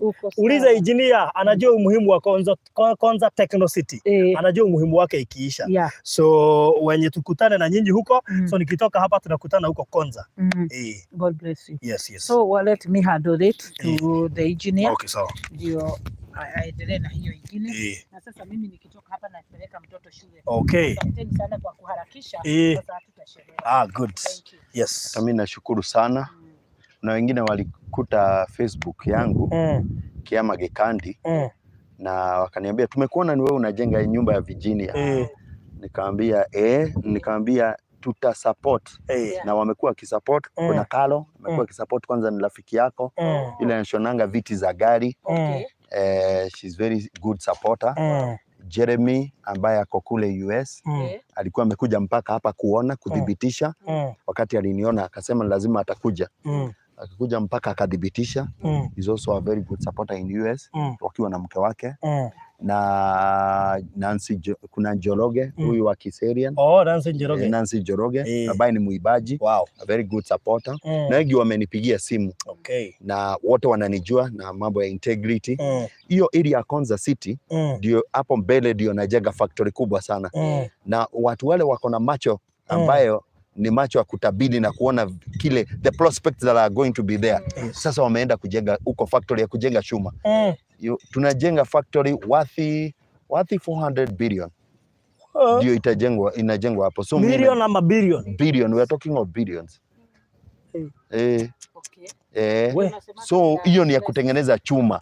Itakuwa inatengeneza hizi chuma za mjengo. Na bado ni wao wanatengenezanga mabati. So wale wanaendaga kwa Facebook yangu Kiama Gekandi wanaona mijengo zile ninajenga, nimeweka hiyo factory tunajenga. Na mimi kuna kitu nitasema kwa hii yote. Watu ambao wameongozwa na Mungu hawajikwai. Alafu nilikuwa nasoma kitu moja na ati yeye Mungu ni yeye anaonanga siri zote. Hivyo mmefanyia Virginia. Mungu aishie milele, wa 100, wa 1000, wa 50,000, wa 100,000. Mungu awatembelee. Na watembelee na jio isiyo ya kawaida. Kile umetoa na Mungu ameona mpaka moyo wako. Mungu awatembelee. Wacha na ijulikane ya kwamba kuna Mungu wa miujiza. Unajua kuna watu wamekuwa wakifake miracles. Wale ambao hawana Mungu ni kwa sababu hawajui kwenda katika siri. Ukiwa mtu wa kwenda katika siri na kutafuta Mungu, ni lazima baraka zikufuate. Na sasa hata sio lazima, unaweza kuwa uko busy, una time hiyo. Wakati una support kitu kama hiyo, bado ni njia ya kutafutia baraka. Juu baraka zinakujanga na njia mingi, kuomba na hata kutoa mali yako. Hizo zote zinaleta baraka. So nitaomba. Baba wa mbinguni, na kushukuru maana wewe ndiye Mungu. Wewe Mungu umeshikilia dunia. Umeshikilia ziwa ambayo haionekani hata mwisho. Wewe ni Mungu mkuu. Wewe ndiye ulipatiana mtoto wako wa pekee. Kuna watu wametoa kile walikuwa nacho peke yake. Bwana, naomba ukutane na wao. Na wale wametoa kila kitu mtu ametoa, Bwana Mungu ni wewe umetuambia tupatiane, na unasema ya kwamba utamultiply. Tunaomba uisindilie, shake together and let it run over to their bosom in the name of Jesus. Wacha uwabariki, ijulikane kuna watu wa Mungu. Wanawezaje guza? Neno lako linasema ya kwamba ukisaidia yule ako na shida, unasaidia Mungu kazi yake.